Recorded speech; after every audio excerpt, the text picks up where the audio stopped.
Итак, что ж.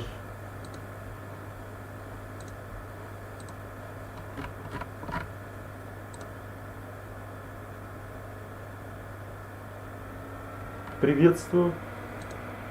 Да, я в эфире, есть. Есть, чуваки. Я в эфире. Итак, что ж. Вот, вы видите черный экран. То есть вы меня слышите, да? Ну, вы меня слышите? Похоже, нет. Приветствую. А, все. Да, я в эфире, есть. Да, все прекрасно. Так, значит, сейчас начнем. Итак, что ж.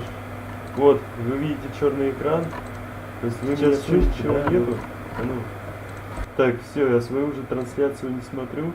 Так, значит, сейчас начнем.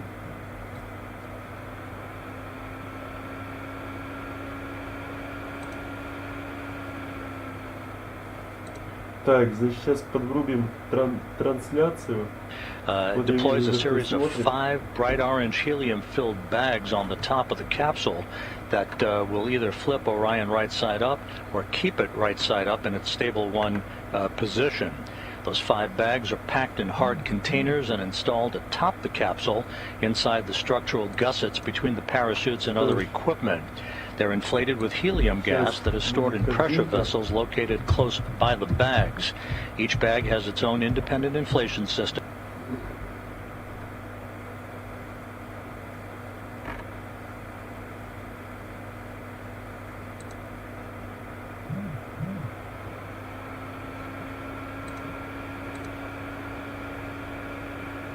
Five bags to inflate to maintain a stable 1 configuration for Orion to enable Navy divers to approach the vehicle.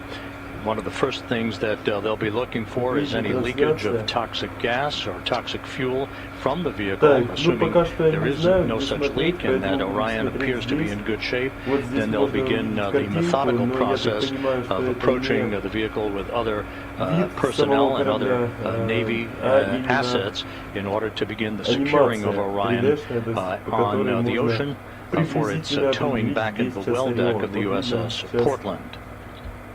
Еще довольно далеко, но, к счастью, вот в левом нижнем углу есть телеметрия, мы можем увидеть, что we're under 4 minutes now until the crew module and service module separate from one another. We'll be standing by for all of that.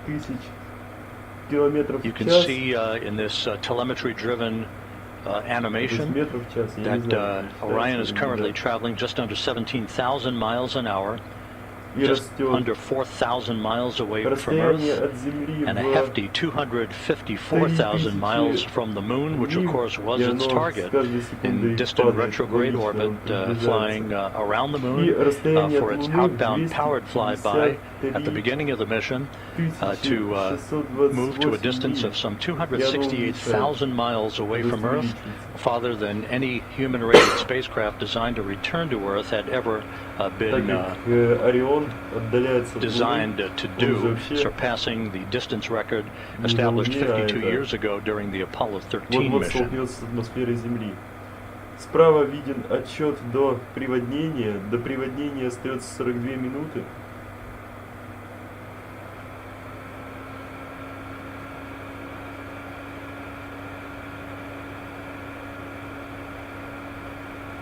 Вот видим центр управления полетами. Here in Mission Control, the flight dynamics folks and the guidance, navigation, and control folks have put up a graphic which is essentially the ground track for Orion as it will make its way across the southern Indian Ocean, passing the northwest coast of Australia en route to its ultimate trajectory that will carry it across the Pacific.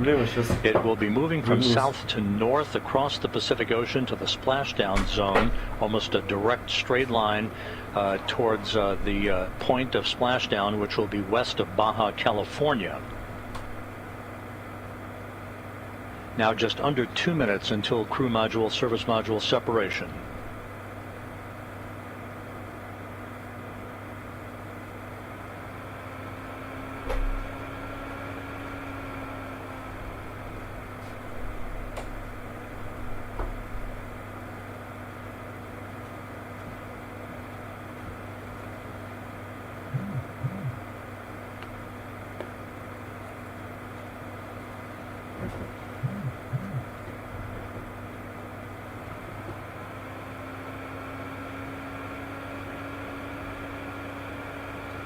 Ага, сейчас, если не ошибаюсь, скоро будет фаза отделения командного модуля от служебного, или как он там называется.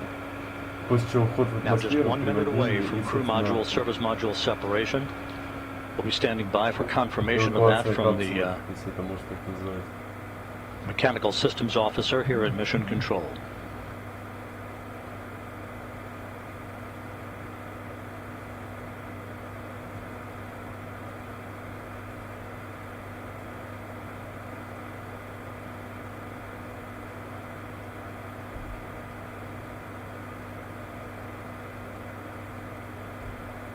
Ага, обратный 30 отсчет seconds почему-то until убрали. separation. This will come at an altitude of 3,200 statute miles. Ага, вот в левом нижнем углу, опять показали картинку, но в левом нижнем углу там было видно, что 10 seconds until корабль set. уже, то есть крейсер или как там, уже в океане, то есть уже ждут внизу капсулы.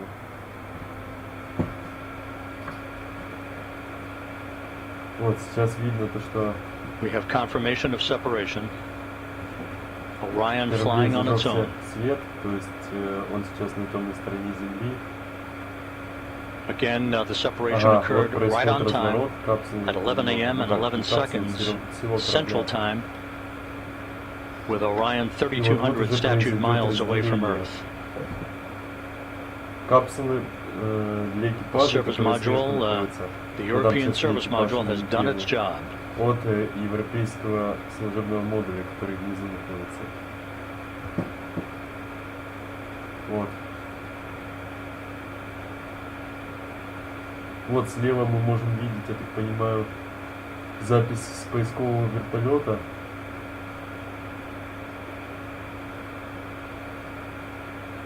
Который уже на месте приводнения корабля. Ага, и вот слева внизу можем видеть, что сейчас как раз должно произойти отделение корабля от самого служебного модуля.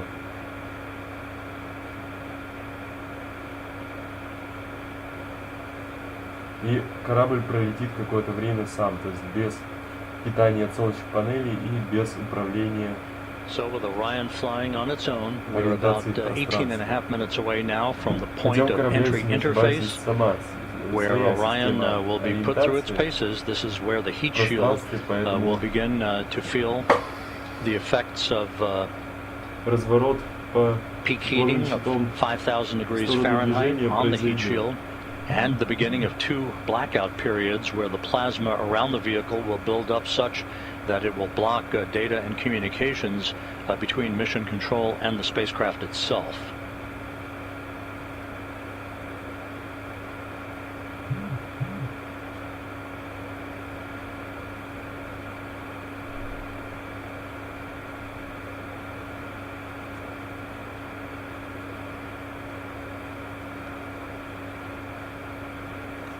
Вот, кстати, что хотел сказать, пока скучно и ничего интересного нету особо, хотел сказать то, что в момент прохождения плотных слоев атмосферы, очевидно, из-за плазмы пропадет связь с капсулами какое-то время, это будет самый напряженный момент посадки, и потом после этого мы сможем уже увидеть, собственно, как прошел вход в атмосферу. Скажу так, что в этот раз он будет гораздо быстрее, чем был тест в 2014 году, когда его запустили на орбиту, разогнали до скорости приближенной скорости возвращения с Луны. Он прошел это корабль, на котором стоит вертолет, как он в океане, ждет капсулу, и возможно отсюда будут шикарные кадры раскрытия парашютов и, собственно, приводнения самой капсулы.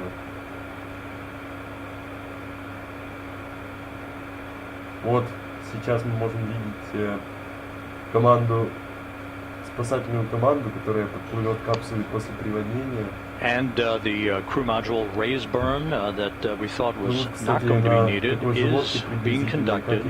Just basically a fine-tuning of the orientation of the angle, a 16-second firing of the thrusters, and a good burn reported 8.12 feet per second, a change in velocity. So the raise burn was executed. That will further fine-tune Orion's path at the proper azimuth or orientation, where the heat shield is at its optimum angle, to begin the repulsion of the heat that will build up around the heat shield at the time that we begin entry interface, just about 15.5 minutes from now. So the crew module service module separation went off as planned. The raise maneuver was executed at 11:03 and 41 seconds Central Time. Executed. Orion now flying at the proper orientation for entry interface into the Earth's atmosphere. Entry interface is scheduled at 11:20 and 14 seconds a.m. Central Time at an altitude of 400,000 feet. At that point, Orion will be traveling 24,464 miles an hour with a range to splashdown of 3,659 statute miles. Не хотят, видимо, показывать, хотя сейчас связь вроде должна быть. Поскольку корабль еще на орбите, ну не на орбите, на траектории, Flight control is reporting a solid lock with the tracking and data relay satellite system, receiving data that's being processed through the TDRS network. Так или иначе. Just a reminder that after we pass into the Earth's atmosphere, at the speed at which we're going and with the temperatures expected to build up very quickly for peak heating around the heat shield of Orion, we will begin the first of two blackout periods, the first of which is scheduled to begin at 11:20 and 16 seconds a.m. Central Time and will last about 4 minutes and 48 seconds. At that time, entry guidance, which has been stored on board, pre-programmed commanding for Orion to continue to point its way toward the splashdown zone, will take over. The first blackout period should end around 11:25 and 4 seconds Central Time. That will set the stage for the skip entry, basically the maneuver that will enable Orion to dip into the Earth's atmosphere and skip back out of the Earth's atmosphere and dip back into the Earth's atmosphere like a rock, a flat rock on a pond. That will continue to dissipate energy and heat on the spacecraft, and is a maneuver that data will be gathered for to try to bring in multiple splashdown sites for crewed missions in the future. The second of the two blackout periods is scheduled to begin at 11:29 and 3 seconds a.m. Central Time, and that will last for about 2 minutes and 50 seconds till about 11:31 and change. That'll be the final blackout period, after which we should lock up solidly for the remaining 8 minutes or so until splashdown. Космический корабль летит по орбите, можно либо же сразу затормозить так, чтобы траектория указывала на какое-то место на Земле, это если я что говорю про Kerbal Space Program, либо же можно понизить орбиту до высоты, ну, Kerbal Space Program это километров так 60, а в реальной жизни меньше 100, да. Потому что в Kerbal Space Program 70 километров это достаточно для орбиты. Но в реальной жизни меньше 100 километров орбиту делать, ну, невозможно. Так там уже не такие плотные, не такие разряженные, точнее, слои атмосферы. Там как бы есть воздух, и он тормозит рано или поздно корабль. Да. Да, и достаточно снизить орбиту до определенной высоты, чтобы корабль начал задевать. Everything is going by the book so far here in Mission Control, very quiet on the loops. Entry Flight Director Judd Freeling and his team of flight controllers watching carefully over their data as they oversee the arrival of Orion for its splashdown site west of Baja, California. Time to splashdown 31 minutes. Вот слева, кстати, сейчас стоят макет корабля Орион самого, который сейчас приземляется, то есть приводняется. И справа видна модель ракеты СЛС, которая 25 дней назад стартовала с мыса Канаверал. Я, кстати, проводил трансляцию тогда как раз. И вот эта 25-дневная миссия подходит к концу сегодня.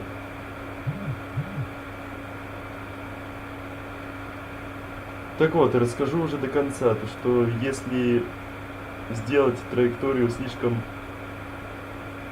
Less than 11 minutes now until entry interface. в Kerbal Space Program, если сделать траекторию слишком крутой при входе в атмосферу, то During вход the в period атмосферу of the произойдет two быстрее, blackouts, торможение and even эффективнее, after таким we образом нагрев будет have меньше. emerged from the second of the two blackouts, Orion, through А a если сделать series of траекторию более pre-programmed пологой, commands stored то on вход в board, атмосферу will будет conduct a дольше, series of role и скорость reversals. наберется This больше, is very much like соответственно, space перегрев shuttles тоже conducted возрастет. during their entries back to Earth, Хотя в where it реальной will жизни roll тут to the left and then думал back to the наоборот, right, но нет, тут banking скорее roll золотая reversals середина. that То will есть bleed если off сделать excess траекторию energy, слишком excess inertia крутой, and то корабль speed, может and нагреться control the и thermal пережить вход в characteristics of the атмосферу. vehicle as it heads Так как материал для towards входа в its атмосферу, subsonic point where it will go under Mach 1. теплозащитный материал It will рассчитан на определенное go время и на subsonic at about определенную температуру. 11:34 and Если 55 ее seconds a.m. превысить, Central то Time, some вероятность 5 minutes выживания before корабля splashdown. уменьшается. Но при If этом, everything если goes сделать as траекторию planned, слишком пологой, то Orion will reach есть an altitude of вероятность 40,000 feet того, at что будет 11:35 сильный a.m. нагрев, Central опять-таки. Time, just about a Ну minute и before вероятность forward того, bay что cover корабль даже chute отскочит от deploy атмосферы и begins, снова a series окажется of на 11 орбите. chutes, 3 that will pull the forward bay cover off of the top of the Как crew раз такая module. проблема была при запуске корабля That'll be «Восход-2». followed by the deployment of the drogue chutes and then the 3 large main parachutes, 3 orange and white parachutes. That'll be the moment we'll be waiting for. Вот, видим сейчас опять Orion now 28.5 minutes until splashdown. поднимут уже космический корабль «Орион». В сравнении с человеком видим, что площадь большая, площадь, я не знаю, возможно, целого футбольного поля. Стоит вертолет.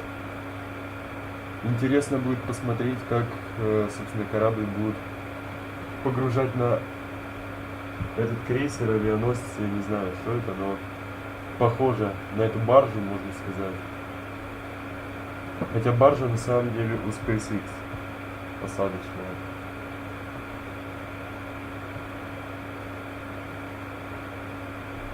Ага, кстати, сейчас у нас как раз капсула экипажа выполняет маневр разворота тепловым щитом. Orion is approaching Она уже the отделилась. northwest coast of Australia. 27.5 minutes until splashdown. We're just 8 minutes away from the point После чего уже at будет which Orion will приводнение и, dip into собственно, the Earth's atmosphere and begin what basically is a hellish entry. и, собственно, капсулу заберут. Temperatures around the spacecraft will raise to about 5,000 degrees Fahrenheit. That's half as hot as the outer surface of the sun.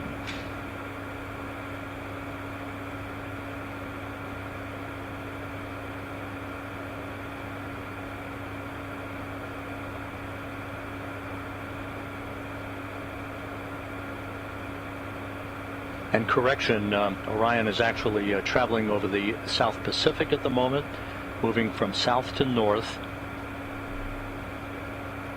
Just 7.5 minutes until entry interface. Вот сейчас по карте видим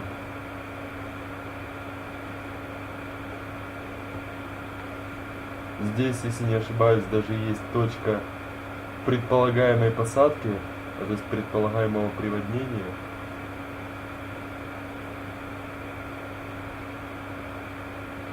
Вот видно в реальном времени корабль «Орион». И здесь можно, конечно, спалить некоторые моменты, но вроде бы я не вижу здесь нигде ничего, чтобы... О! Это у нас вид самого корабля. Camera inside the cabin of Orion. Вот корабль This «Орион». doesn't look like much at the moment, but it will soon. when it shows the forward bay cover jettisoning and the initiation of the parachute deployment system. Не знаю, но судя по Entry всему, interface less than 6.5 по minutes from оранжевому now. цвету, возможно, он начинает входить в атмосферу. Хотя вот эти вот оранжевые светящиеся точки похожи на окна Ориона, но выглядит так, как будто под углом все это. Не знаю, что это за камера, но да, я ее там видел. То есть это вид самого корабля. И 25 минут остается до приводнения. То есть вход в атмосферу еще Just to начаться не recap, должен был. the crew module, the Orion crew module, Потому что separated как from the минимум, European не service может module он about 25 14 and a half минут minutes лететь в ago, атмосфере. right on Скорее target, всего, as it was вот, planned, да, and да, a о чем я и short говорил. raise maneuver, То a есть капсула, 16-second firing of служебный Orion's модуль thrusters, Ориона, европейский oriented служебный the модуль, vehicle, напоминаю, raising it отделен. just a tad Сейчас so that its только heat shield летит was сама at the капсула. proper То есть вот orientation эта in the direction of travel to часть begin entry войдет в interface атмосферу Земли, in about 5 превратится minutes на at an altitude of парашютах в океане. 400,000 feet above the Earth. Orion is making its way south to north across the Pacific То Ocean, есть везде те трансляции, которые были, они уже прекращены. currently Поскольку traveling at прошлые 23,000 трансляции miles an видео с hour. Ориона передавались благодаря камере, которая была установлена на одной из солнечных панелей, если не ошибаюсь, служебного модуля. А служебный модуль отделился, скоро он сгорит в плотных слоях We're атмосферы. about 5 minutes away from entering the first of the И two blackout осталась periods, только which капсула. will То last есть about её 4 можно minutes and видеть 48 только seconds. по 3D анимации. Вот видно, что она становится немного розовой. Здесь она идеально блестящая, но в реальной жизни она серого цвета, если не ошибаюсь. То есть там какое-то покрытие на ней есть. Вот да, видим, немного розовые такие блики появляются. Очевидно, это значит, что она начинает нагреваться. Kerbal Space Program примерно так же. Хотя нет, все же нет. Что я говорю? Извините, A скорее journey всего. that began with the power of the launch of the Space Launch System 25 and a half days ago, Нет, она еще не about может нагреваться. to reach its final Поскольку minutes in the плотные слои searing heat of атмосферы она re-entry, начнет where забивать temperatures только around за Orion will минут build up 5 to максимум. 5,000 Думаю, degrees Fahrenheit, до этого. То есть сейчас он на приличном расстоянии just от under 4 Земли, minutes until entry interface. а отделение служебного модуля зависит именно от времени, которое корабль сможет проработать автономно на заряде собственных батарей, не пользуясь солнечными панелями служебного модуля. Вот, видимо, таким образом, да, то есть посадка — это очень сложный этап для фиксации на видео.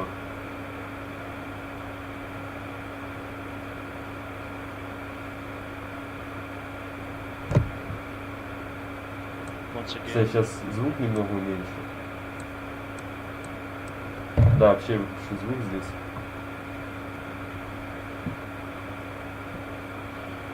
Да, это вообще трудоемкий процесс снять вход в атмосферу самого аппарата. Так как камер нету, связь при входе в атмосферу вообще потеряется. Поэтому, очевидно, сегодня мы будем видеть солянку из кадров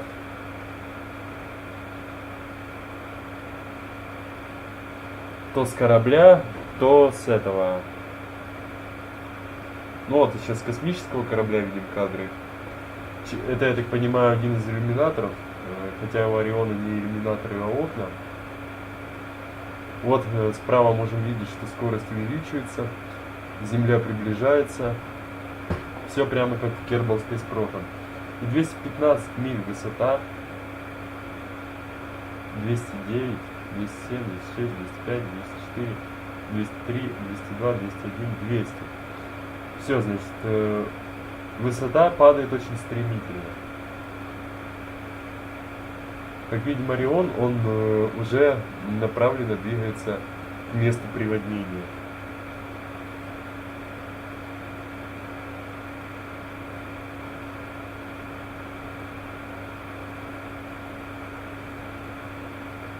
Вот он уже скоро доберется до предполагаемого места начала входа в атмосферу. Будет ходить в атмосферу. Так, ладно, я извиняюсь, если кто смотрел мою трансляцию. Если звука не было, уж не обессудь, потому что там особо ничего интересного не было. Это могло быть связано с тем, что трансляция звучала громче,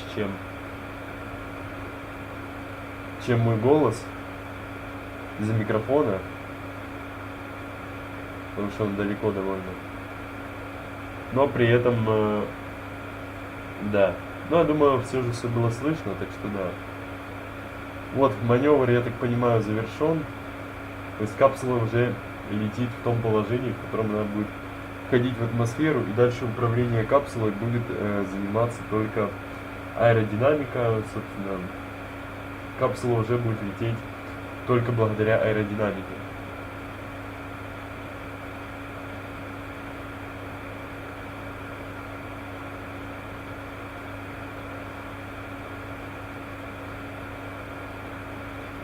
Вот слева, да, я так понимаю, это окно, слева прекрасно видно Землю, ее озоновый слой, 100% это Земля. Возможно, это стыковочный узел, хотя вряд ли. И да, есть, я не ошибся. Капсула начинает гореть. То есть и на анимации вот она уже охвачена огнем, и справа вот вспышки, все начинает быть охвачено огнем. И судя по всему, да, это такие верх капсулы, то есть стыковочный узел, и все, все. Есть потеря связи, вот видим капсула, охваченная пламенем. Все, начался активная фаза входа в атмосферу. 56 миль, это, я так понимаю, уже вообще плотные слои атмосферы начались, да. Ну что ж, держим кулачки, единственное, что остается делать. То есть, надеемся на лучшее. Хотя этот корабль проходил проверки входа в атмосферу, поэтому в 2014 году, поэтому я уверен, 100% все будет хорошо и в этот раз.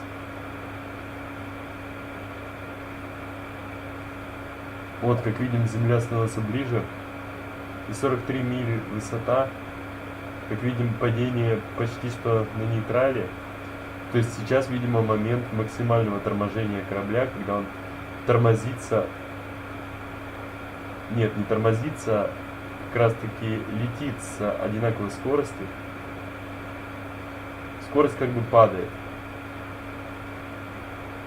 За счет того, что корабль трется о плотные слои атмосферы. И вот анимация закончилась. Вот фаза входа в атмосферу, я так понимаю, тоже вот-вот будет закончена. Вот написано Aerobrakes on. Турбонавты, конечно. Но аэротормозов на Орионе нету. Если разве что не считать парашюты. Аэротормоза это только в Kerbal Space Program есть. А у SpaceX решетчатые рули для посадки ступеней. И я удивился, но да, в принципе, почему-то Орион начал входить в атмосферу раньше. Ну, как бы лунная траектория, поэтому вход в атмосферу и прохождение всех слоев будет долгим. Я так понимаю, долгим еще будет, собственно, сам процесс приводнения на парашютах. Вот видим, на корабле люди выбежали на поверхность авианосца и смотрят с борта корабля. Видимо, они уже видят, видимо, уже видно там. Ох, какое волнение на волнах. Лишь бы только не перевернулось, хотя не перевернется. Вдалеке виднеется шлюпка спасателей. Люди смотрят, очевидно, они видят уже горящую комету в звезде, которая как раз таки и есть корабль Орион. И очевидно, там еще будут звуки. Вот эти вот сотрясения, возможно, камеры, это и есть ударные волны от капсулы.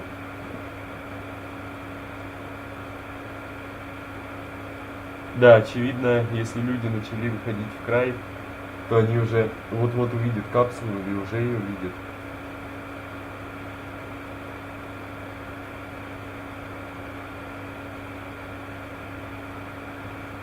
Так, я прибавлю немного звука впервые за это время.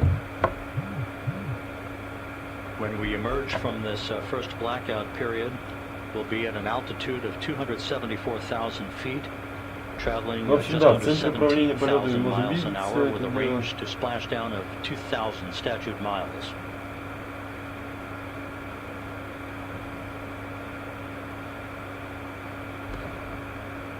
Ладно, ничего интересного нету, только переговоры с центром управления полетами. Вот сейчас видим вверху застопорились все показатели, то есть приблизительно показаны, хотя возможно они не менялись. То есть телеметрия капсулы тоже утеряна на это время. То есть сейчас как раз таки тот этап кораблей космических, когда связи с ним вообще нету, через плазму связи вообще нету.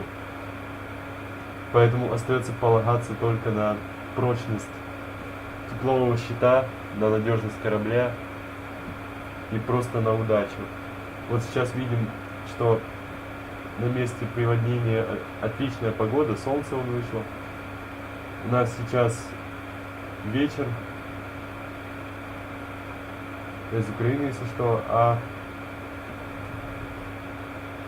там в США, очевидно, уже день.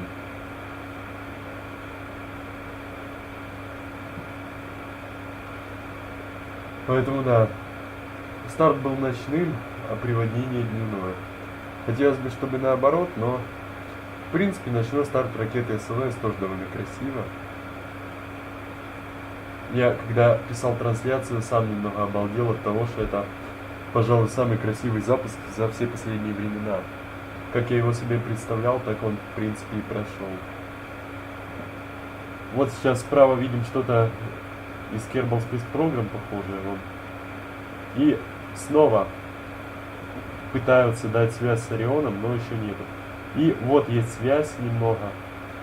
Но как видим, это уже стратосфера, то есть облака, небо еще черное, озоновый слой далеко. Но судя по облакам и судя по вот этой белой штуке, все, корабль уже вошел в атмосферу, то есть связь, она пропадать больше не будет. Вход в атмосферу прошел.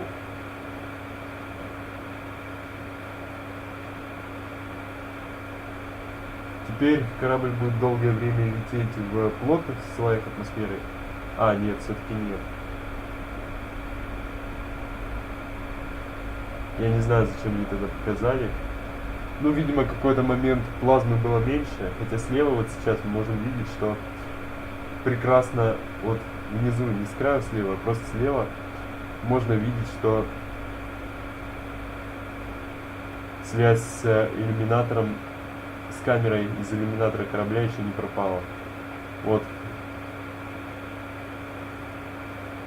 Вот теперь вот пропадает вроде бы.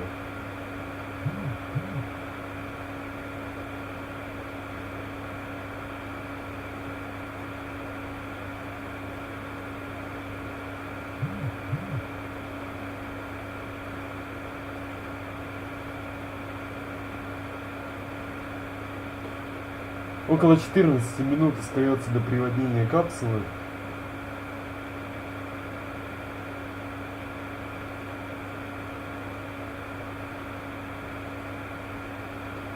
Сейчас напряженный момент.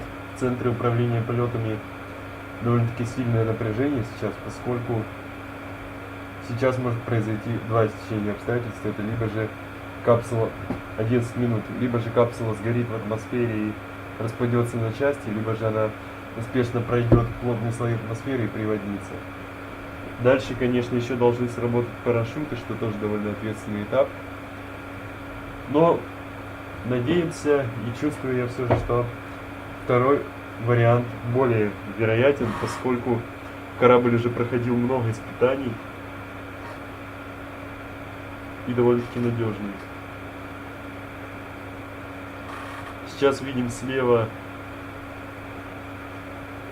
вид с корабля, который в океане, который на месте приводнения сейчас дрейфует. Ну, не на месте, но недалеко от него.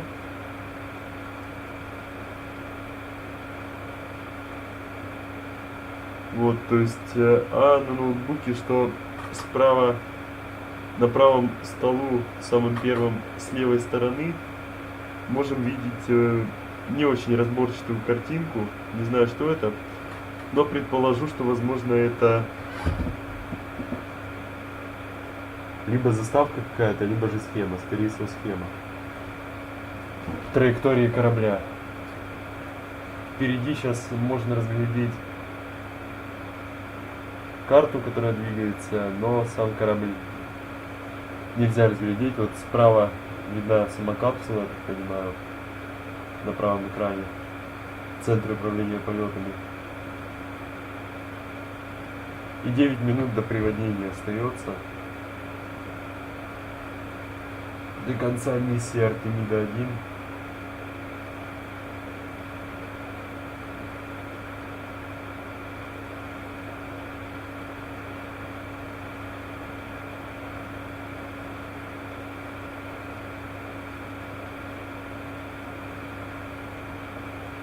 Вот сверху на экране можно видеть то ли 3D анимацию рядом с надписью Центр управления полетами, либо же вид с корабля Орион. Я все же склоняюсь к тому, что это анимация, возможно, так как видео с корабля сразу же показали бы в эфир, очевидно. Ну или, возможно, не все видео показывают в эфир, так как вот почему-то показали, хотя корабль, по идее, должен быть в плазме сейчас сильный.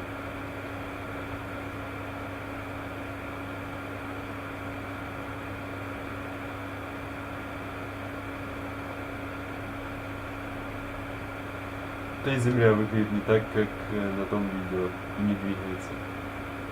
Значит, скорее всего, это анимация. Ну, либо же камера со спутника, хотя вряд ли.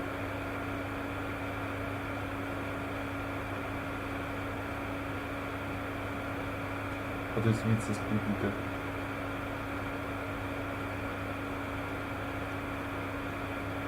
Но мне кажется, такое маловероятно запечатлить со спутника.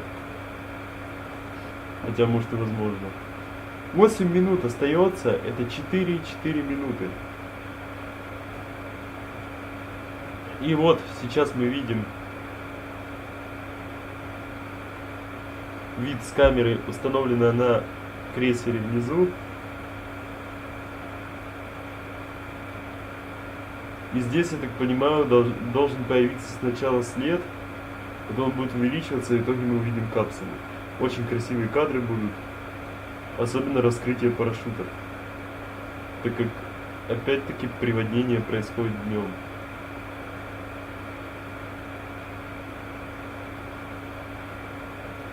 Вот еще один вид из капсулы.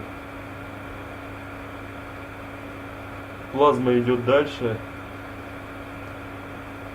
До сих пор видны верхние слои атмосферы. То есть Орион входит в атмосферу довольно долго. Но судя по тому, что сзади круг и след такой, то очевидно, да. Это как и в 2014 году, то есть камера находится сверху. Вот опять потерялась связь с кораблем, с капсулой, точнее, и вот вид с крейсера. Вот еще один вид с иллюминатора уже бокового. Из бокового окна видно, что вот уже облака, атмосфера пройдена уже почти что. То есть близко уже. Вот должен появиться на камере с корабля внизу. И, судя по всему, атмосфера, возможно, пройдена уже. Хотя, судя по небу, я бы сказал, что еще нет. Хотя, я не знаю, то ли это какие-то дефекты, то ли конденсат на корабле, на окне капсулы, точнее. И, понятное дело, капсула крутится. Мне кажется, уже скоро дойдет до облаков дело. И вот, все видно, то есть прям такое чувство, что атмосфера уже полностью обволакивает корабль, то есть капсулу космическую. И все, она начинает, все, Орион теперь начинает вертикально падать и подходит к облакам. Все, вход в атмосферу выполнен. Ну теперь 100% понятно, что ура, можно порадоваться. Вот он становится уже вертикально. Правда, переворачивается, но это вполне нормально, учитывая, что он все же высоко, и воздуха там не так много, чтобы стабилизировать капсулу.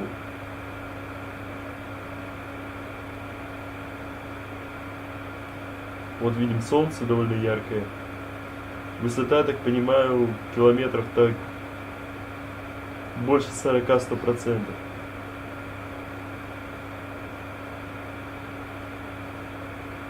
И можно порадоваться, то есть, да, последнее, от чего зависит, следующий этап, это раскрытие парашюта.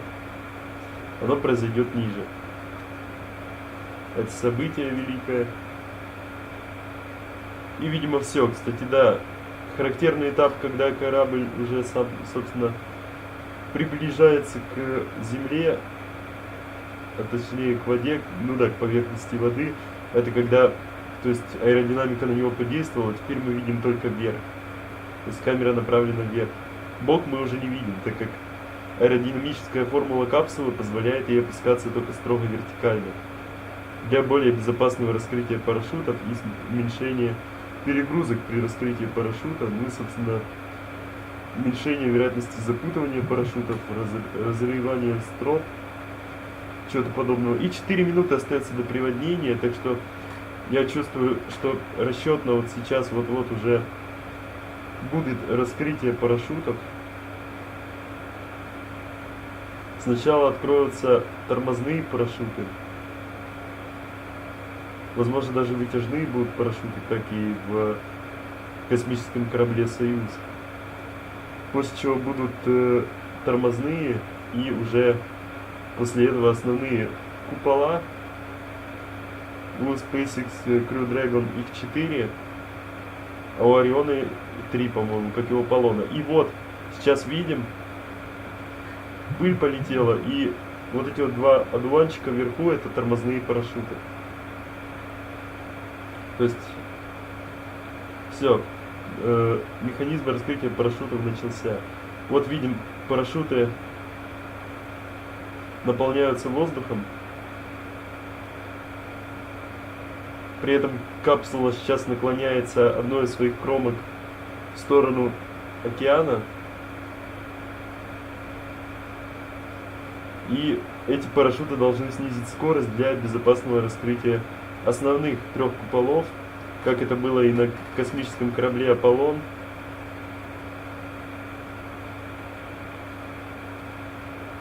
Вот парашюты, похожие на воздушные шары, так как они не сразу раскрываются, то есть сейчас вот эти вот боковые части парашютов расходятся, они полностью раскрываются. И тормозные парашюты успешно раскрыты. Дальше последуют уже основные парашюты, это как бы точно. И все, сброшены парашюты тормозные. И вот мы сейчас видим основные 3 парашюта. Красно-белого цвета, полосатые. Вот сейчас видим стропы. Парашюты плавно расходятся.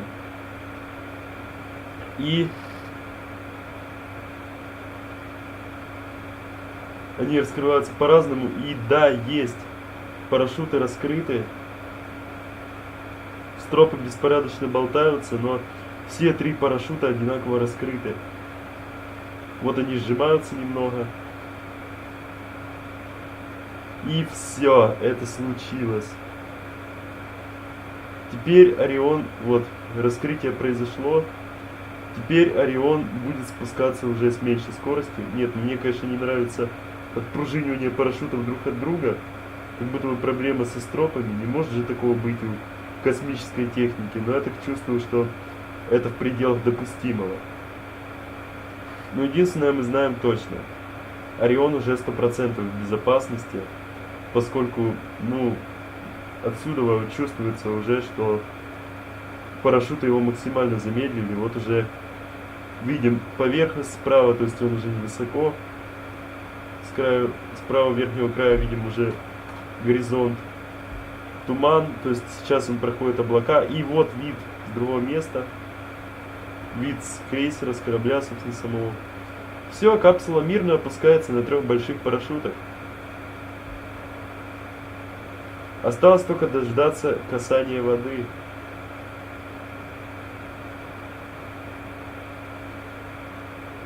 Вот Орион прошел облака уже давно. Судя по высоте, это вид с вертолета, возможно, да.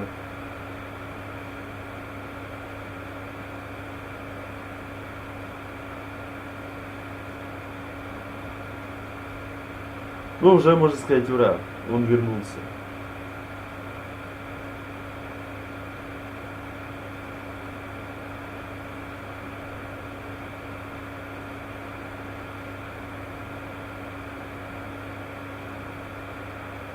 Вот слои облаков проходятся.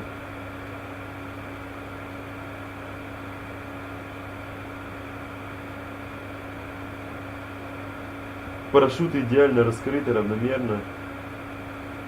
Капсула немного вращается, но это все в пределах допустимого. И облака заканчиваются, и есть поверхность океана, и есть приводнение. Артемида-1, космический корабль Nasa Orion, успешно вернулся на Землю. Есть. Похлопаем. Это случилось. Парашюты довольно-таки причудливо опускаются вниз.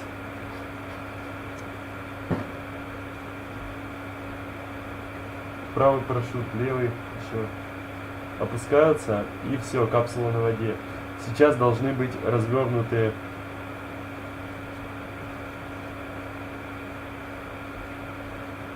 надувные круги, которые будут держать капсулу на плаву.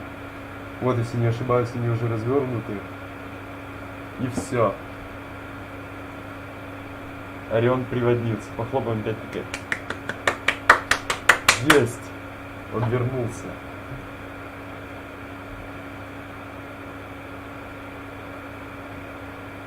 Все, эта миссия точно войдет в историю.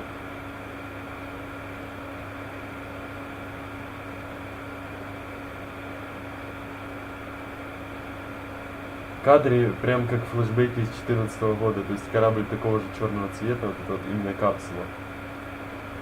Возможно, это связано с теплоизоляционным материалом самой капсулы. Ну, Орион вот вернулся. Приводнение прошло успешно. Все примерно так же, как и в Kerbal Space Program. Быстро.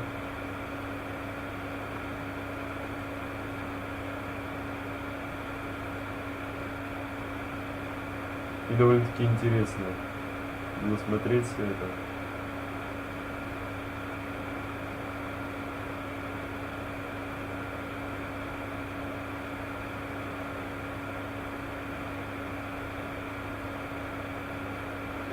Вот видим капсулу на плаву, она уже на воде.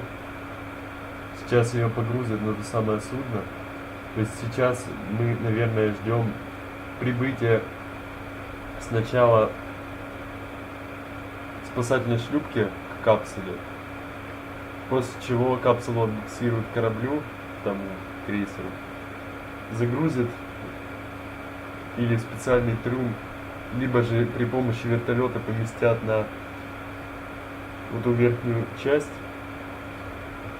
и капсула отправится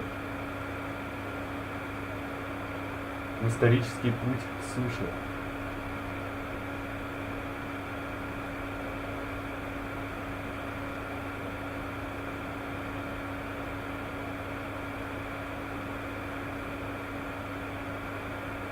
Да, вот, это та самая капсула, что летала вокруг Луны и даже дальше.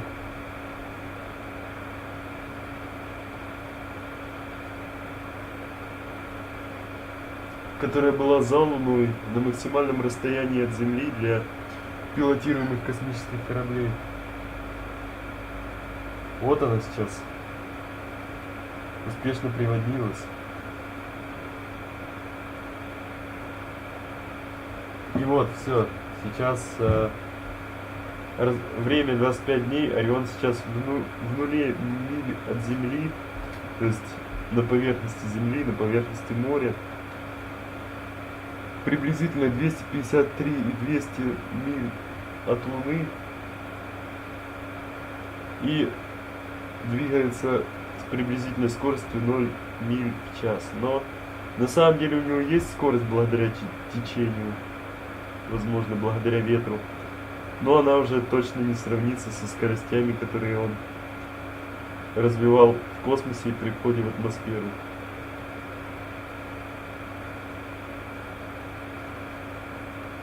Ну и при старте тоже.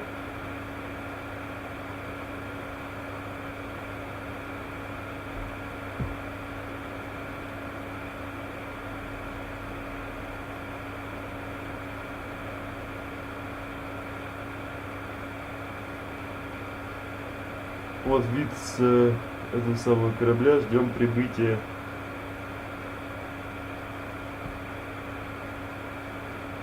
спасательной шлюпки, которая, видимо, будет не скоро.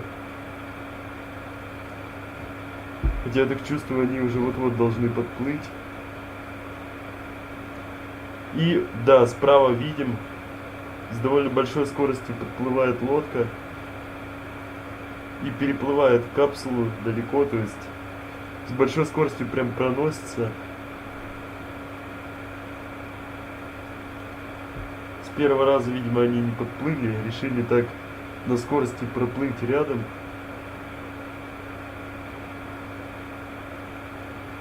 И уплыли в сторону. Нет, ну может быть, конечно, они закинули на капсулу крюк, но я, конечно, сомневаюсь.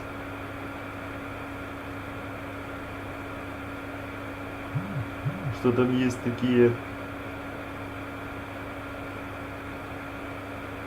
способы доставки капсулы в трюм корабля.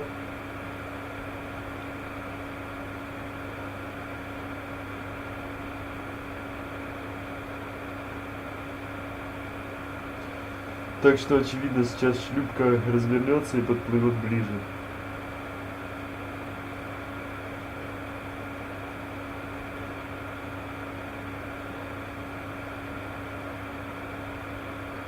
Возможно, сейчас сама поверхность капсулы еще довольно горячая, то есть вход в атмосферу был буквально недавно, и, возможно, вода даже не успела охладить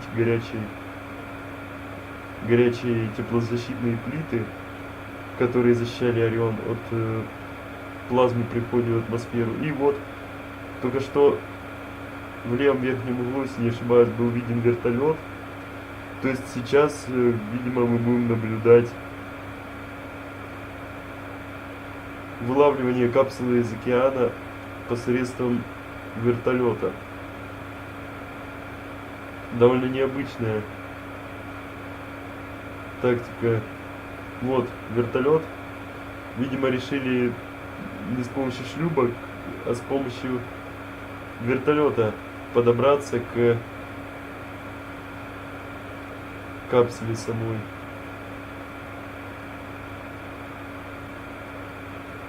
Вот подходит вертолет слева. Сцена такая же эпичная, как и при возвращении Аполлона 11. Хотя мне больше напоминают кадры из фильма «Аполлон 13».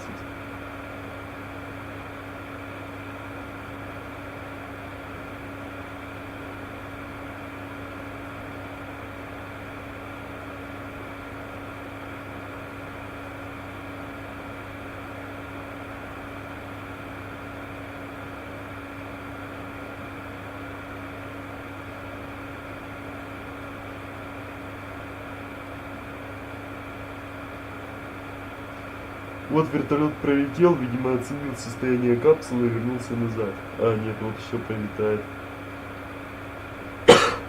Видимо, задача этого вертолета летать над капсулой, следить за чем-то. Мне вот интересно, как будут забирать саму капсулу. Я специально не смотрел. Вот.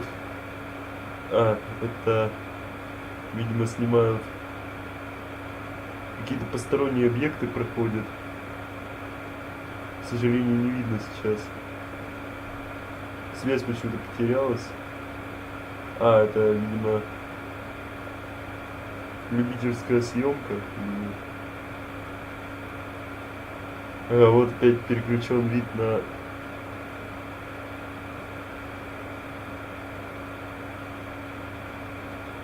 сам корабль, на который сейчас погрузят капсулу. Видимо, я так чувствую, все же вертолет взял капсулу, и вот эти вот две точки — это места под приземления капсул. То есть сейчас ее зацепит. Видимо, НАСА усовершенствовали механизмы, так скажем, тактику возвращения капсул.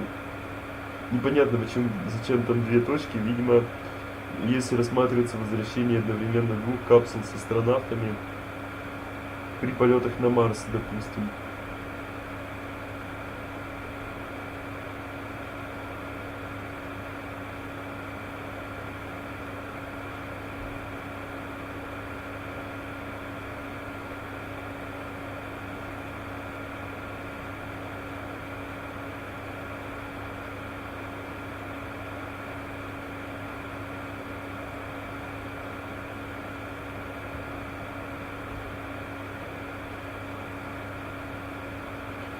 Вот опять вид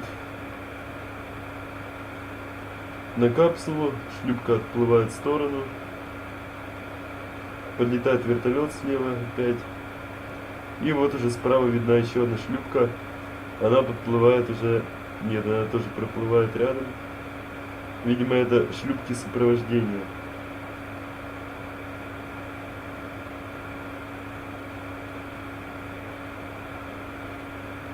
Кстати, да, НАСА, если не ошибаюсь, возвращают экипаж. Именно если был бы экипаж, то возвращают их уже, собственно, назад.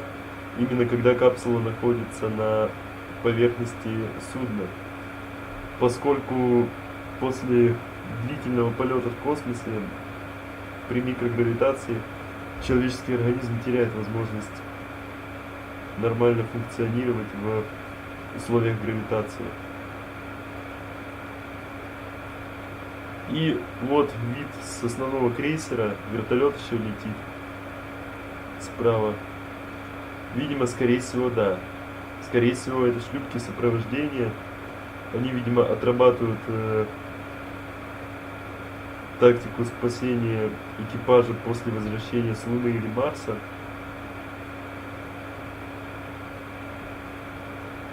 А сам корабль плывет сейчас в капсуле. С небольшой скоростью.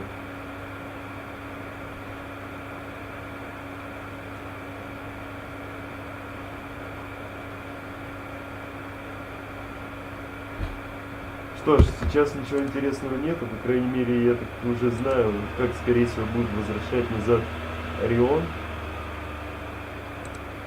Выключаю захват экрана, собственно. 5 человек сейчас смотрят, посмотрел. Ладно, в общем, кто бы не смотрел, спасибо вам. Я, наверное, не единственный, кто додумался транслировать возвращение миссии Артемида-1.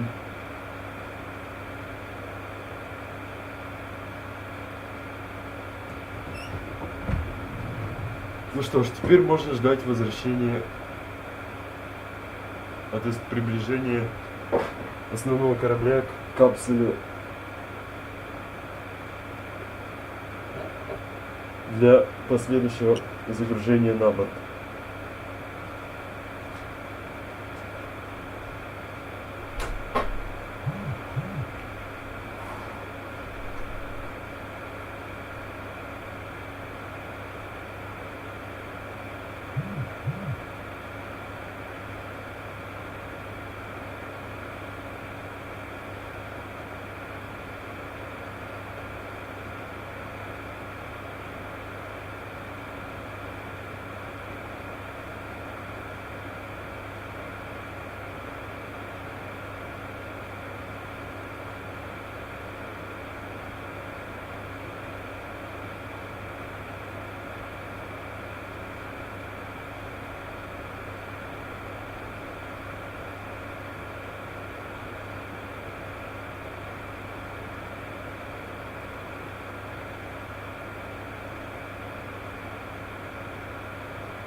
Так, что ж, вот сейчас видно точку одну. Это капсула. Будет долго все длиться, поэтому... В общем, что ж, я с вами заранее прощаюсь. Благодарю, что были на канале. Вы не отключайтесь. Сейчас будет просто видео, то есть вид на капсулу и на работы по ее возвращению именно на сушу, то есть погружение на это. Ну, короче, загрузка на корабль, капсулы и уже, возможно, близкие ракурсы на капсулу космического корабля Орион. И вот в Тихом океане приводнился корабль, видна надпись, вылезла что.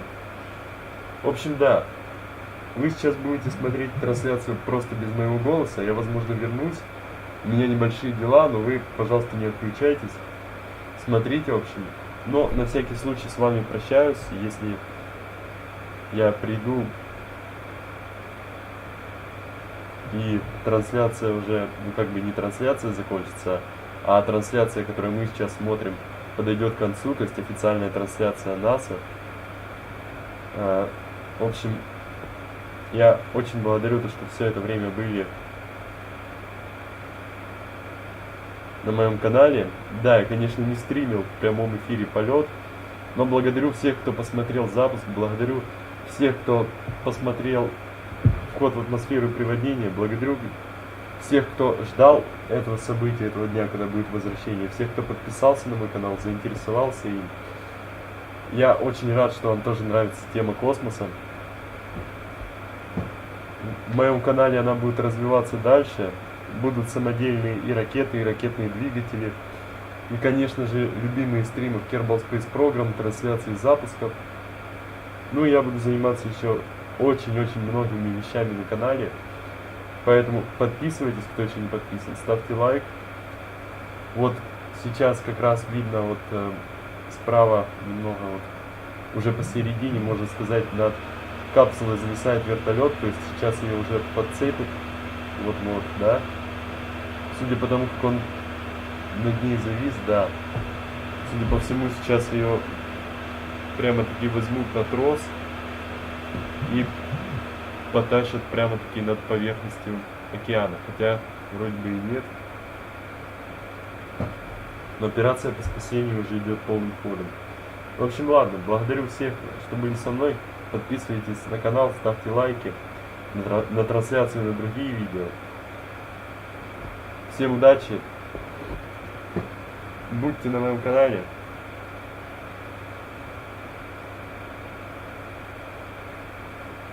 Любите космос, увлекайтесь им. И не пропускайте мои трансляции. Нас еще ждет много всего интересного.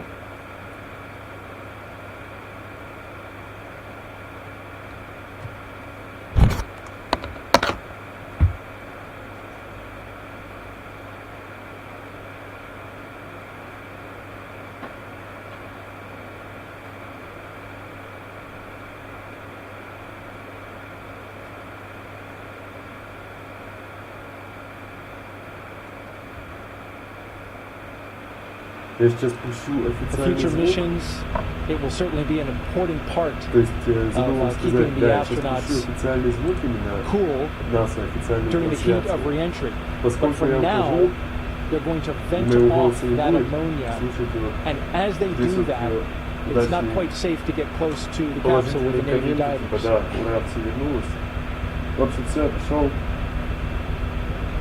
So of course we'll keep our eyes fixed to the location, our cameras as well. USS Portland standing by for our next waypoint, 1 mile from the splashdown site. And then once the completion of the ammonia boil-off, the Navy boats will be going in. A spectacular sight from out here, Rob. Toss it back to you. Thanks, Daryl. Back here in Mission Control, the entry Flight Director Judd Freeling on the left. To his left, Flight Director Rick Henfling. And with me on console here, probably none more important than the NASA Administrator, Bill Nelson. Senator, thank you for joining us today. Rob, I'm overwhelmed. You know, I'd say it's good to see you, but this is an extraordinary day. I remember years ago when I saw you return on Columbia from your mission into space, and it all conjures up a tremendous amount of memories. Orion back on Earth, having circumnavigated the moon, having survived a critical test of its heat shield. I think you have to be hesitant to celebrate and throw confetti a little bit too early, but it certainly is an important achievement, is it not? It's historic because we are now going back into space, into deep space, with a new generation. Kennedy just stunned everybody with the Apollo generation and said that we were going to achieve what we thought was impossible, and did that in a short period of time. And many things have happened since, but we knew we were going back, but we knew we were going back to the moon just to continue to explore outward into the cosmos. And so that's why this is a defining day. It is one that marks new technology, a whole new breed of astronaut, a vision for the future that captures the DNA of particularly Americans, although we do this as an international venture.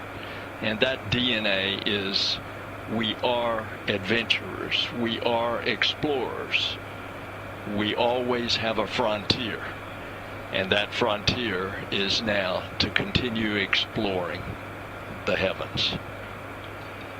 We had to wait a while for Artemis to finally get to the point where the Space Launch System got us underway back on November 16th, but once it did, these engineers and the other members of the team's front room, back room, they've been pretty giddy over the amount of data that they required and how this vehicle appears to have exceeded its expectations in its performance.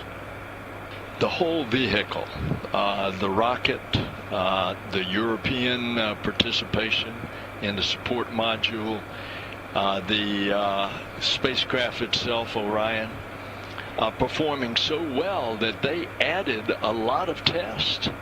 And lo and behold, we're going to be up to our ears in data, thankfully. And of course, today the two main things that had to happen was that that heat shield had to work, and it did beautifully, where they can skip off the atmosphere and bleed that speed down from 25,000 miles an hour. And then the parachutes had to work, and they did it as well. You know, the engineering, the design of this mission, all the work that will go into the next flight when a crew is on board, right, to orbit the moon. What does this say about NASA and the international partner cooperation and the partnership that ultimately takes us not only to the moon but beyond? Well, it says a lot about our country because we don't do it secretively.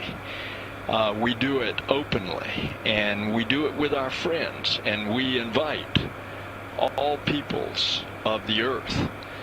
And we are doing it also with commercial partners, because when we go into orbit on Apollo 3, we are going to rendezvous and dock with in this case, SpaceX lander, and the crew will go down to the surface. And then we have another competition going on now for another lander, so that we will have two landers. And again, this is the program of going back to the moon to learn, to live, to invent, to create, in order to explore beyond.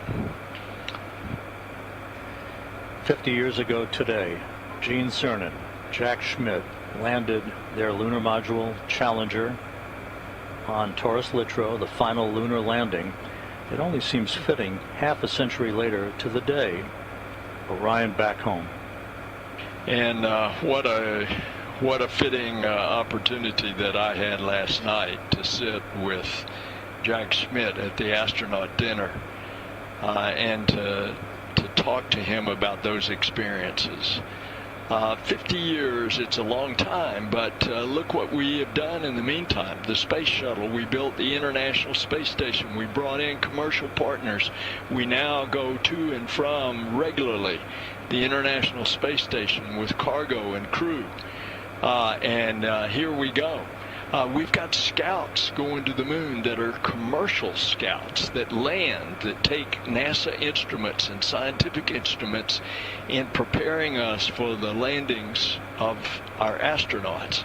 And so it's a new day. A new day has dawned.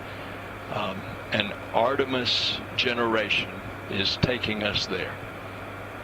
And Orion continues to await the arrival of the USS Portland, which shouldn't be very much longer from now, and some flight test objectives that will be taking place over the next couple of hours before we here in Houston hand the vehicle over to the Kennedy Space Center recovery team. NASA Administrator Bill Nelson, pleasure to see you today, and thank you so much for being with us. What a day. Oh, it is my great privilege.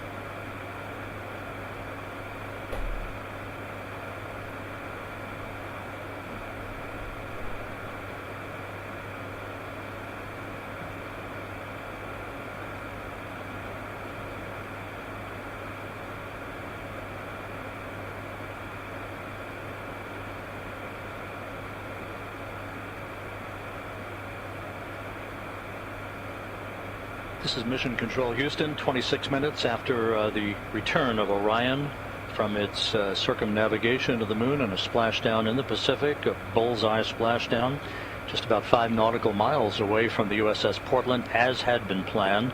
The Portland about to arrive near the spacecraft, as you heard from Daryl Nail, who at this moment is standing by on the Portland with the woman in charge of the recovery operations, Melissa Jones. Daryl?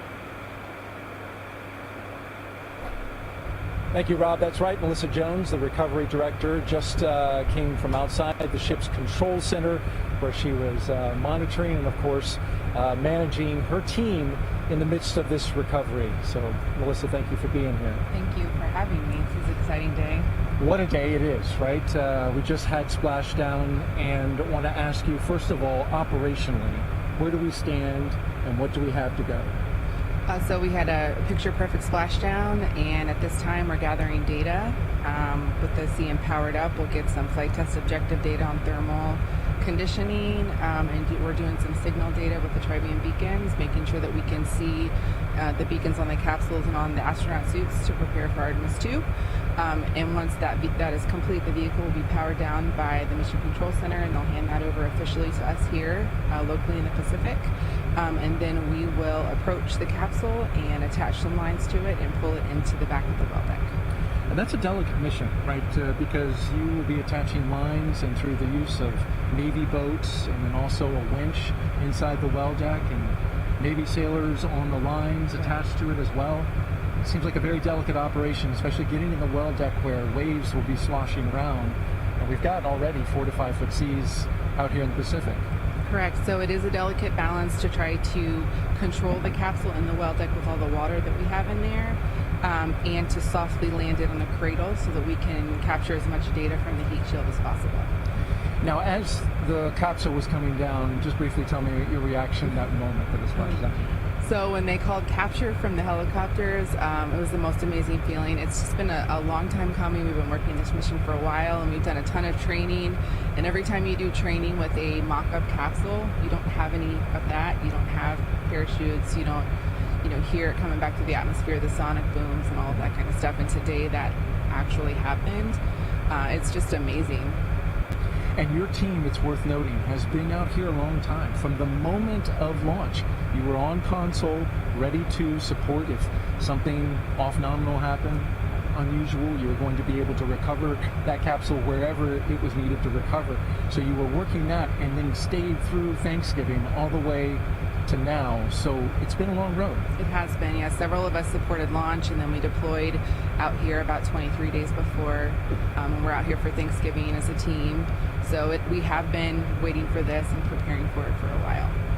And it looks like you're doing a great job so far. Good luck the rest of the way, Melissa Jones, and thank you for joining us. Thank you very much. Thanks for having me. All right, Rob?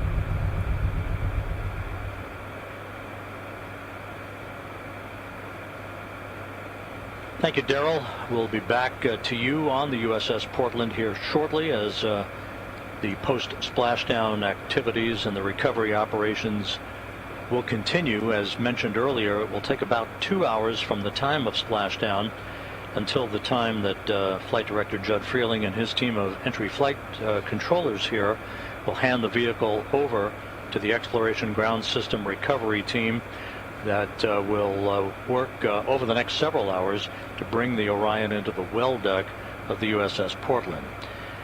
With me, a familiar face, Bob Cabana, NASA's Associate Administrator. Bob, it's great to see you here. And with Orion back on Earth, another milestone accomplished on the road back to putting Americans on the surface of the moon. In terms of the criticality of what we've seen over the past 4 weeks, your thoughts on how this mission evolved and now the stepping stone that would put a crew on board a couple of years from now? Oh, Rob, it's been absolutely critical to get this mission off safely. This test flight is what we need in order to prove this vehicle so that we can fly with a crew, and that's the next step, and I can't wait.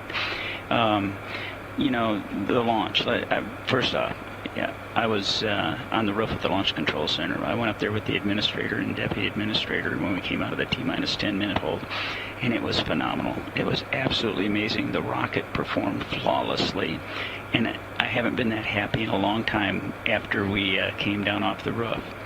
And then to see the mission go as well as it did, the shots that we got from the vehicle, that one from 40,000 miles away where you saw the moon with the Earth in the background.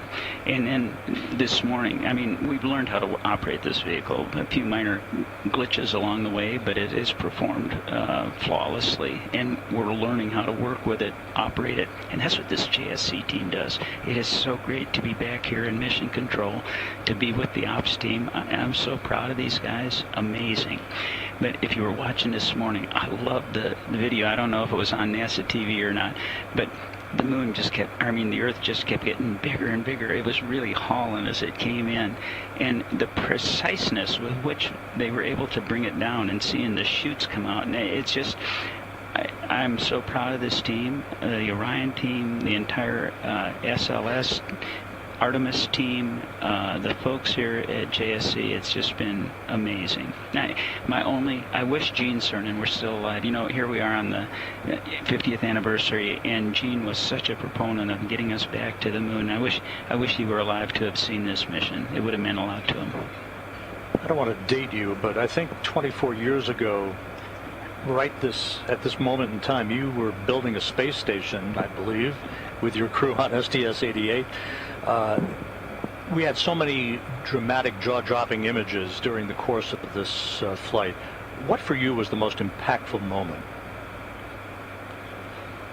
Oh, I'm not sure I can pick one. Obviously, the launch. The team has worked so hard to get to the point where we successfully launched this rocket. I think the successful burns along the way to actually get that go for the TLI burn and do it and be on our way to the moon again. Absolutely awesome. I think the pictures that we saw, but the splashdown, how can you not? I mean, this was really emotional, going around and congratulating folks for what we did. So it's hard to pick just one. I think what has meant the most to me, more than just watching the mission, more than the mission highlights, is being with the teams at the Kennedy Space Center, at the Marshall Space Flight Center, here at the Johnson Space Center, and just being able to go up and talk to them and thank them for all their hard work that got us to where we are. I think it means a lot to me. And Bob, final question. The next step, Artemis 2, putting a crew on a vehicle to orbit the moon. It's going to be a complicated mission. It's a long road. It seems like a long time from now, but based on what we've just witnessed and based on what we believe will be the ultimate data flow out of this mission, doesn't seem that far away, does it? It is not that far away. It's going to mean a lot when we get the crew assigned, and we see them in training. We get that human face to this. I've seen the flight hardware at KSC. The Orion 2 spacecraft for Artemis 2 is there. It's in build. We got to get Artemis 1 back and transfer some of the black boxes across to make sure that they get checked out and everything works. You know, the rockets being built, we are on the way. And I think when you put a human face to that, when you actually see that, hey, we're sending humans to the moon again, and we're going to get this one-year cadence eventually, where we're doing this on an annual basis. This is our future, and it's different from how we went during Apollo. We're going in a sustainable way. We're paving the way to go onto Mars, not just the moon and Mars, but to establish a presence in our solar system beyond our home planet, to explore, to have those technologies in space, to continue to learn and improve things here on planet Earth. Bob Cabana, NASA's Associate Administrator. Thanks so much for being with us, Bob. Rob, it is always a pleasure to share a mic with the voice of NASA. I think a lot of you, buddy, you know that. We've worked together a long time. You keep doing a great job. Thank you very much, Bob. Bob Cabana, NASA's Associate Administrator, with us here in Mission Control.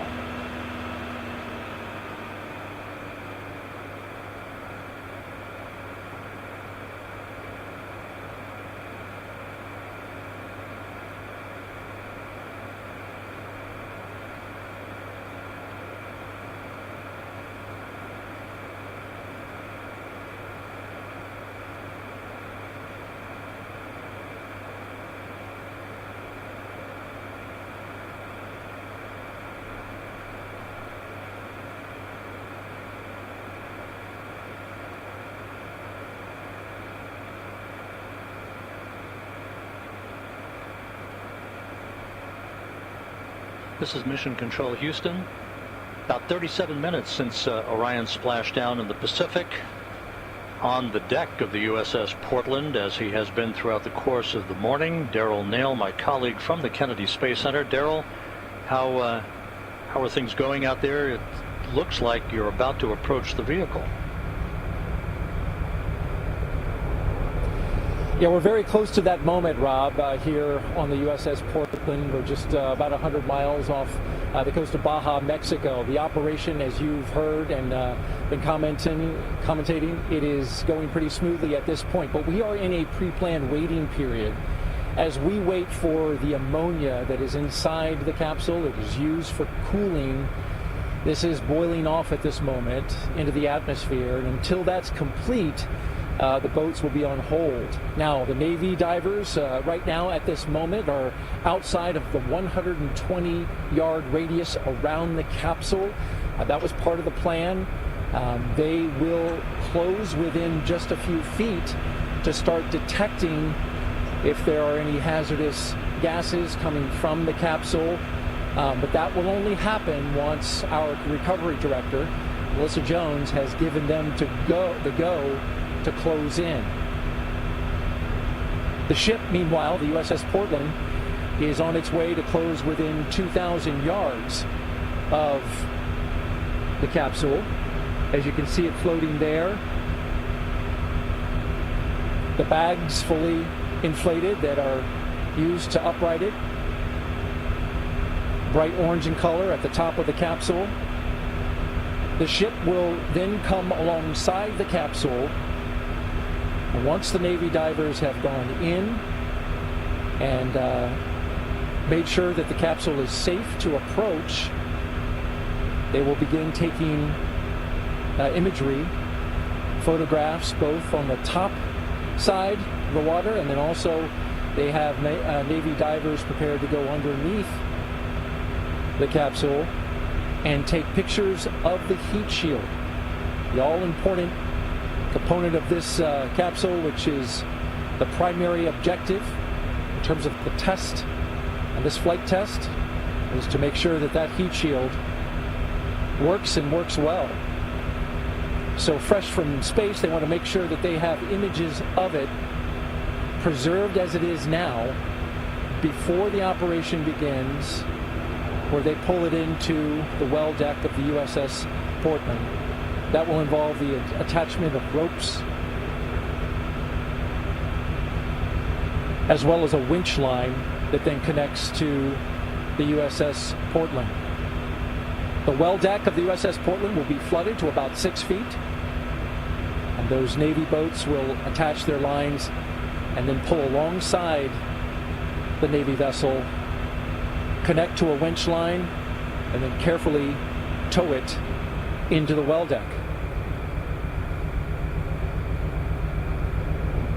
Again, we are currently awaiting the completion of ammonia boil-off from the capsule. They've allowed for up to 2 hours, but it could take a shorter period of time. And once you see those Navy boats closing in, then you'll know that that ammonia boil-off is complete. And of course, we'll let you know when that happens. Live on the deck of the USS Portland, Rob, we'll send it back to you. Thank you, Daryl. Daryl Nail on the USS Portland out of the Pacific, west of Baja, California. Back here in mission control as the flight controllers watch over the initial phase of the recovery operations. We're joined by the director of the Johnson Space Center, Vanessa Weich. Vanessa, great Sunday to have you here with us on console. Fabulous Sunday. What a great day. You know, it's amazing to me everything that has been accomplished throughout this entire mission. But being here with the team and seeing and witnessing this splashdown together, amazing, wonderful. I really can't describe how I feel. You know, we were talking just a moment ago, it never ceases to amaze me how these missions are designed. The execution is one thing, but the design of the mission here by the flight control team. And just down the hall, by the way, there are humans orbiting the Earth in the International Space Station, so it's almost like a 2-for-1 here. It is. I mean, you know, to me this week, and well, for the past 26 days, being able to come into the control center and know that we had teams controlling the International Space Station with our crew members on board, and we've had, as you know, successfully crews living off of this planet for over 22 years, but then in another control center where we're monitoring and making sure that the maneuvers, everything that had to happen on the Orion spacecraft, that was being tracked, followed, and, you know, data, anything that needed to be sent up was just done so perfectly and professionally. This team has trained for years. First, you got to plan the mission, as you know. Then you have to execute the mission. And so the years of planning, the years of getting ready, the preparations really paid off. You know, after a team wins the World Series like the Astros did, you can celebrate for about 24 hours before you have to worry about spring training that's coming up. There's almost never a moment to breathe. Artemis 2, not too far down the pike. Yes, absolutely. So for us, you know, this is great. We've accomplished Orion 1, this test flight, being able to test out the heat shields, those parachutes, as you saw, brought the spacecraft down. But now we have to get it ready for our crews to be on board. So all of the systems that we need to integrate for our environmental controls, those are things that will be new as we go forward for Artemis 2. And then it's the outfitting of the cabin. All the things, simple things you think about, they're going to be going for 10 days. So we got to make sure that we have the food, we have the clothing, all of the things that they're going to need for their next trip.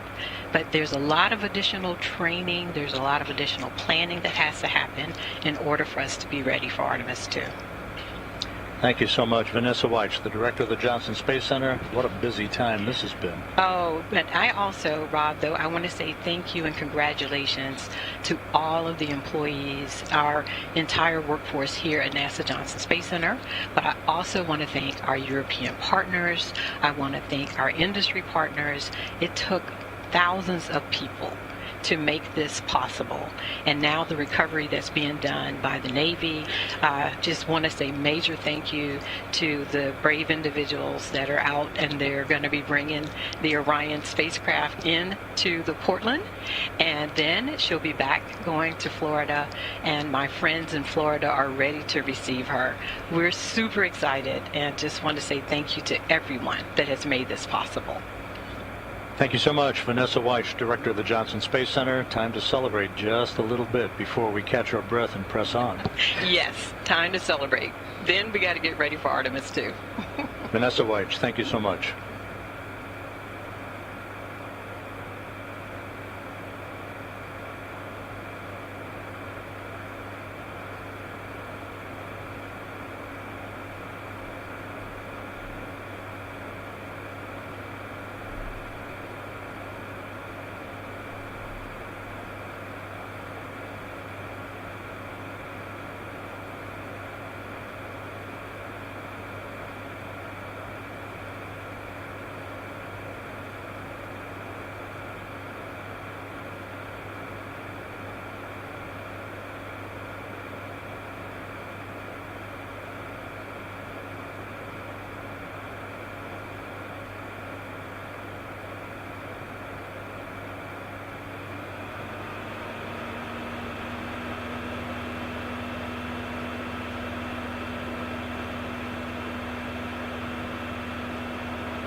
Back here in Mission Control, it has now been 46 minutes since the splashdown of the Orion spacecraft to complete its 25-and-a-half-day mission.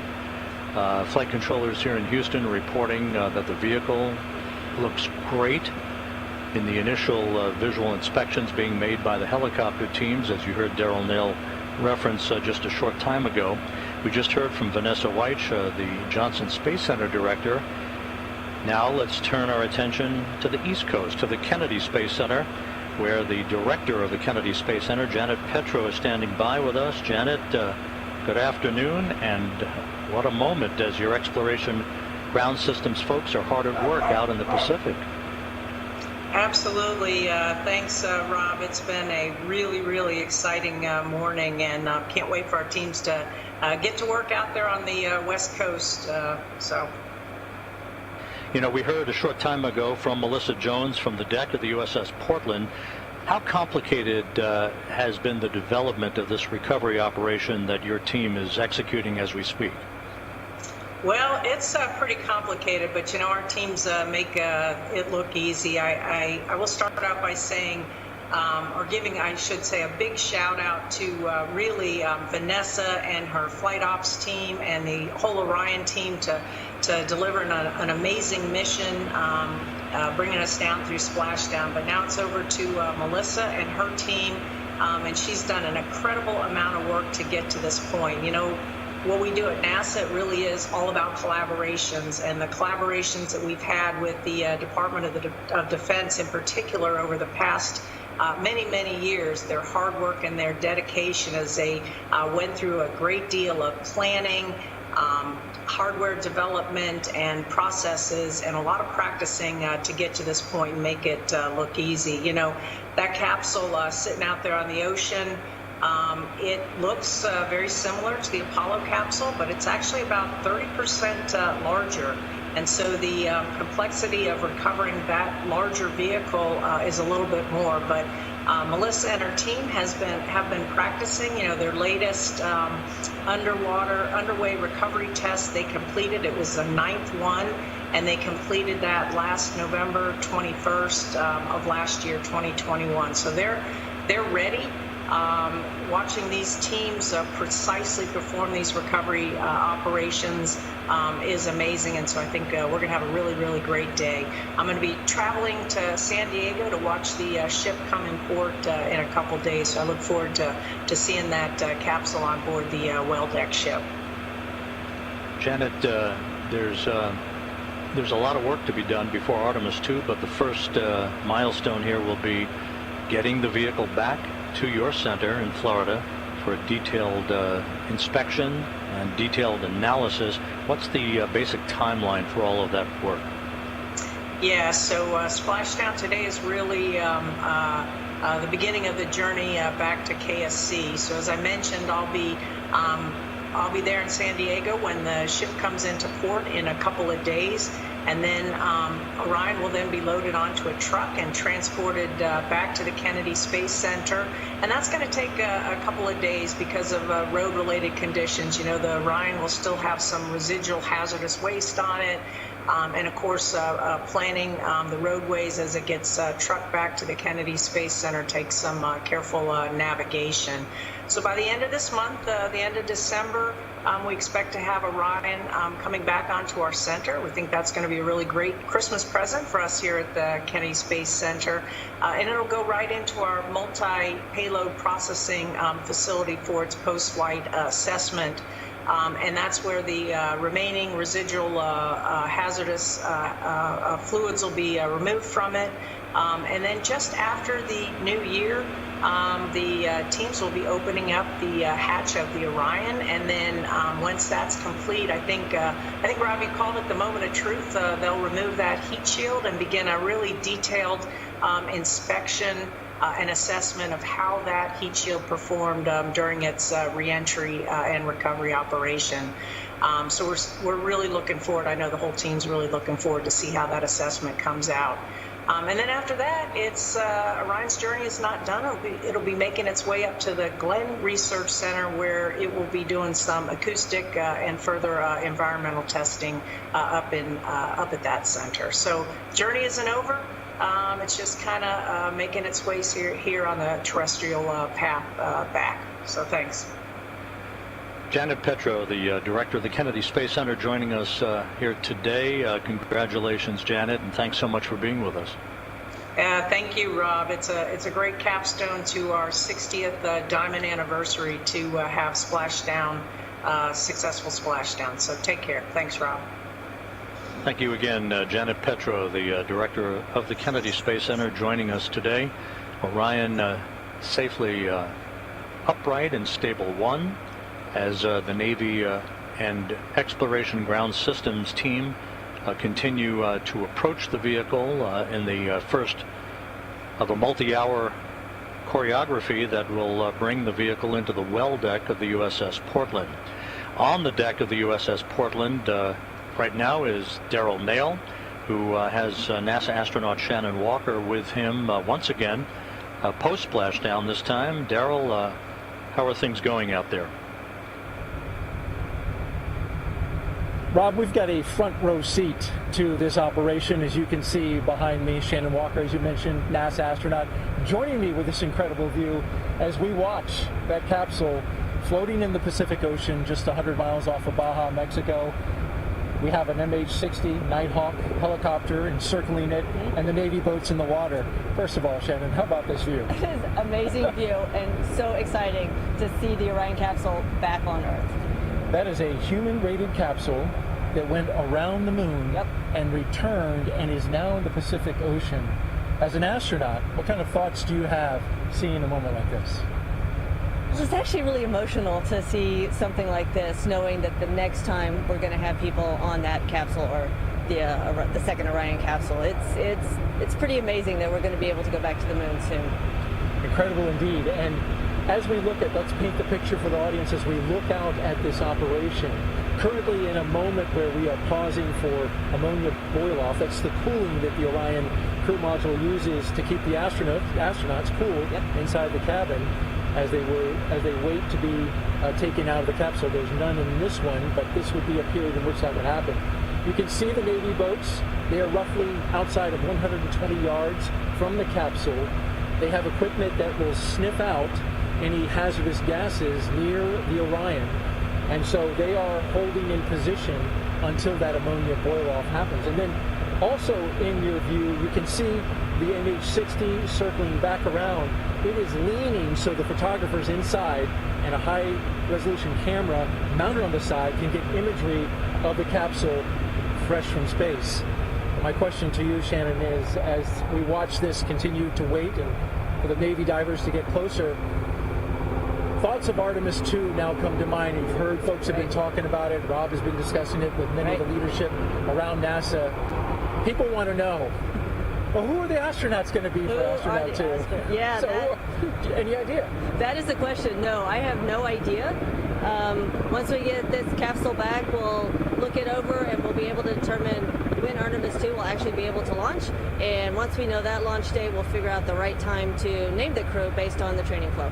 So there's actually a period of training in which you have to do a set amount of time to get ready for that, but really predicated on Artemis 2 and that launch date? Absolutely. We don't want to have the crew just spinning their wheels if Artemis 2 is going to be a long way out, but I don't think it will be, so I would say sometime in the next 6 months maybe. Is it just a guess? Don't hold me to it. We might be naming the crew. All right, very good. Shannon Walker, NASA astronaut, thanks for joining us today. One quick update and note, the recovery team was looking at the possibility of recovering the parachutes as well as the forward bay cover, but that is not going to happen this time. They did mark their locations, but they did slip below the surface of the ocean, and so no recovery of the parachutes or the forward bay cover. That's it from right here on the USS Portland. Rob, we'll send it back to you. Daryl Nail on the deck of the USS Portland with NASA astronaut Shannon Walker. It's been almost an hour since Orion splashed down. Everything with the entry and splashdown went by the book. If you weren't with us for the final minutes of Orion's descent toward the Pacific Ocean, we have a replay after the deployment of the 3 main chutes, which were pulled out in sequential fashion after pilot parachutes and drogue chutes were deployed. The main chutes came out. They reefed in perfect fashion, slowly descending towards the splashdown that was marked at 11:40 a.m. Central Time, 9:40 a.m. Pacific Time, at a point about 5 nautical miles or so from the USS Portland, west of Baja California. Orion entered the Earth's atmosphere traveling 25 times the speed of sound. It decelerated to a splashdown velocity of just under 100 miles an hour. It was a very gentle splashdown for Orion. All of its entry milestones were performed in perfect fashion. 2 blackout periods in which the plasma around Orion built up, preventing data and communications with the spacecraft as a natural function of the heat of reentry, which was about 5,000 degrees Fahrenheit, twice as much as re-entering space shuttles and other crewed vehicles have experienced. But although some analysis must be performed now, and there's the splashdown itself as it occurred, analysis, as you'll hear in a moment from our next guest, must be conducted to make sure that everything went as had been prescribed on the heat shield particularly. And there's a live view of Orion as the Navy boats with the Navy divers and other recovery personnel begin to approach the spacecraft. With us here in Mission Control is Michelle Zahner, the Orion Mission Planning Lead from the Vehicle Integration Office. Michelle, thank you for joining us today. And I guess the natural and the big question is, unbelievable that all this just ticked off in trip hammer fashion the way it was designed. Yes, it was an incredible mission. So we accomplished all of our major mission objectives. The vehicle performed every bit as well as we hoped, and even better in a lot of ways. So as an example, the solar rays generated more power throughout the flight than we expected. So this is the furthest any human-rated spacecraft has ever gone, and that required a lot of complex analysis and mission planning and trajectory planning ahead of the mission, and to see it all come together and have such a successful test mission was amazing. Michelle, it was a test flight, of course. There was a lot of risk involved, an elevated risk because there was no crew on board, and you could take, shouldn't say liberties, but you could expand the envelope of what you needed to do in order to acquire the data that you were looking for in order to set the stage for the next mission when a crew will be on board. From a vehicle standpoint, sitting in these mission management teams, sitting with your engineers on a day-to-day basis, how much data did you acquire, and how long do you think it's going to take to pore over this so you write the textbook of Artemis 1?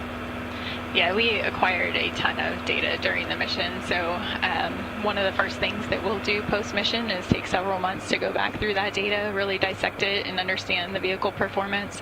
You know, we did a lot of testing and analysis prior to the mission, but nothing really compares to seeing the vehicle perform in the harsh space environment. So that's certainly going to be our first focus after the mission is looking at all that data. And as you mentioned, you know, we pushed the vehicle further than we probably would with crew on board, but through that we learned a lot. We learned that the vehicle is more robust than we thought in many areas, and so taking that information and expanding our operational envelope will help as we go forward to more complex missions in the future. And in the Orion Vehicle Integration Office, for yourself and your colleagues, it's almost like wearing two hats. You have to go back and pore over the data from this flight, but now you've got to prepare a vehicle that will sustain a crew, including an environmental control system, a life support system for the crew itself. How are you all going to juggle all of this work over the next couple of years? Yeah, there is a lot of work that goes on in parallel. So, as I mentioned, I think the post-flight review is going to be the top priority for the first few months. But at the same time, the crew module and the European Service Module for Artemis 2 is already at Kennedy Space Center. It's already being put through the paces in testing. So that vehicle is already there. After splashdown here, there are some avionics that we're going to take off of the Artemis 1 crew module, refurbish, and then install an Artemis 2 crew module. And then, as you mentioned, we have the new environmental control and life support systems and a lot of other crew interfaces like crew displays, and all of that is in the process of being integrated and tested. So we celebrate Artemis 1 today, but tomorrow we get back to work and we start focusing heavily on Artemis 2 and making sure we have a successful first crewed mission. You're going to have to delay those vacation plans just a little bit. Michelle Zahner from the Orion Vehicle Integration Office, thank you so much for joining us today. Thank you for having me. Appreciate it.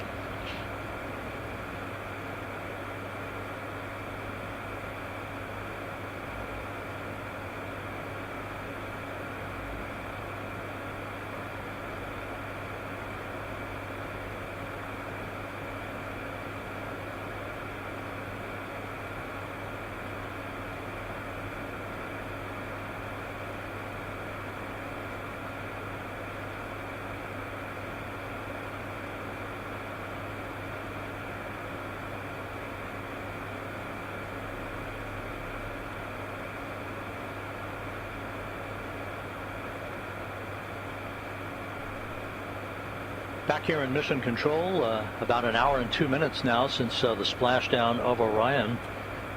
Just about 5 nautical miles away from the USS Portland, which is approaching the vehicle, as well as Navy recovery teams.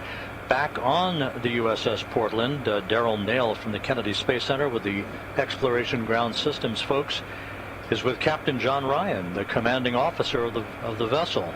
Daryl? Thanks, Rob, and Captain John Ryan here. Thanks for making the time to come and join us from off the bridge. Absolutely. Appreciate you being here. So far, this has been pretty amazing in terms of the completion of the mission. From your vantage point, how did you see it, and what are you seeing now? Right now we have the orbital is in the water. Right now we're kind of in that 2 to 3 hour window where NASA and the Navy's EOD teams are conducting some tests. We're getting imagery and data for NASA, which will help support the future astronaut missions. And from perspective, honestly, I think it's one of the coolest things I've ever gotten to do. I've been in the Navy 23 years. I've done a lot of missions and I've been all over the world, but to be part of this NASA mission today is probably one of the coolest things I've ever been a part of. That's impressive, and that says a lot. As we look just behind us, Captain Ryan, and we see the operation currently in a moment of pause where they're waiting for the capsule to vent off the rest of its ammonia using its cooling system. You can see the Navy boats in the water. Currently, you've got the ship on a course heading going around this operation. What has been your instruction to your team commanding the ship? So I just basically wanted to keep the ship within visual distance of the orbital and our teams in case they need anything. It also is providing, let's be honest, a lot of people are out here and they're super excited about this. Let's provide visual opportunities for people to get photos and get their digital part of being the history of this event. So a lot of time and effort and training and years of work went into this. So I want everybody to kind of get their moment, and we're out here getting ready to we'll be landing the helicopter soon and, just being a part of it. Certainly watching the sailors as it splashed down, they seem to really enjoy the completion of the splashdown part of the mission. You see they're all smiles, cameras, and so that was good. You provided us with a perfect view of the rest of the operation. I want to talk a little bit about your ship, the USS Portland, and why it was chosen for this particular mission, and what strengths does it bring to this operation? So the USS Portland is one of the newest of the San Antonio class LPDs. So an LPD? Landing platform docking ship. So this type of ship, normally known as an amphibious ship, in most of our missions we'd be working with the Marine Corps to embark their equipment and deliver them to foreign shores. But the capabilities of our ship can also be used, obviously, for missions like this. Right? Have an enormous flight deck with an aviation department that we can land on multiple various types of aircraft. We can put, obviously, a number of small boats in the water. And then probably the special feature, which NASA really likes, is we have a well deck, which we can later flood, and we will bring the orbital into the well deck to transport it back to San Diego. Those are some great assets that you bring to the operation, and I also know on the next one, in Artemis 2, it'll be a critical component. The medical facilities that you have on board here, you could take care of somebody with any number of injuries, and in fact, I believe even have surgery if you need it. Yes, we have a tremendous medical capability on board. Hopefully not that it will be needed, but we do have a operating room, medical staff, and a lot of ability to take care of personnel should anything not work out as designed. This ship was just recently in Los Angeles at Fleet Week earlier this year. Yes. Got to show it off to the public, and that's a matter of pride, I imagine, for the team. Absolutely. The ship has had a very busy year. The ship returned from an overseas deployment much earlier in the year, supported Los Angeles Fleet Week and also the Rim at the Pacific exercise this summer, which had about 20 nations participating. So it's been a very busy year for the ship, and I think this is really just kind of the cherry on top where you get to do an unusual mission and support history. Tell me about the footprint that NASA takes up on this boat. I'm sure I haven't seen all of it. I've seen a lot of it, the well deck, certainly the equipment that we have running on the various decks outside and inside. It's pretty sizable. Yes, this is a very good-sized ship. We have plenty of room. NASA has about 150 engineers and various entities on board, which we have plenty of room for. This ship would normally deploy with upwards of 600 Marines on board. So NASA's footprint really isn't too bad. It's well within our capabilities.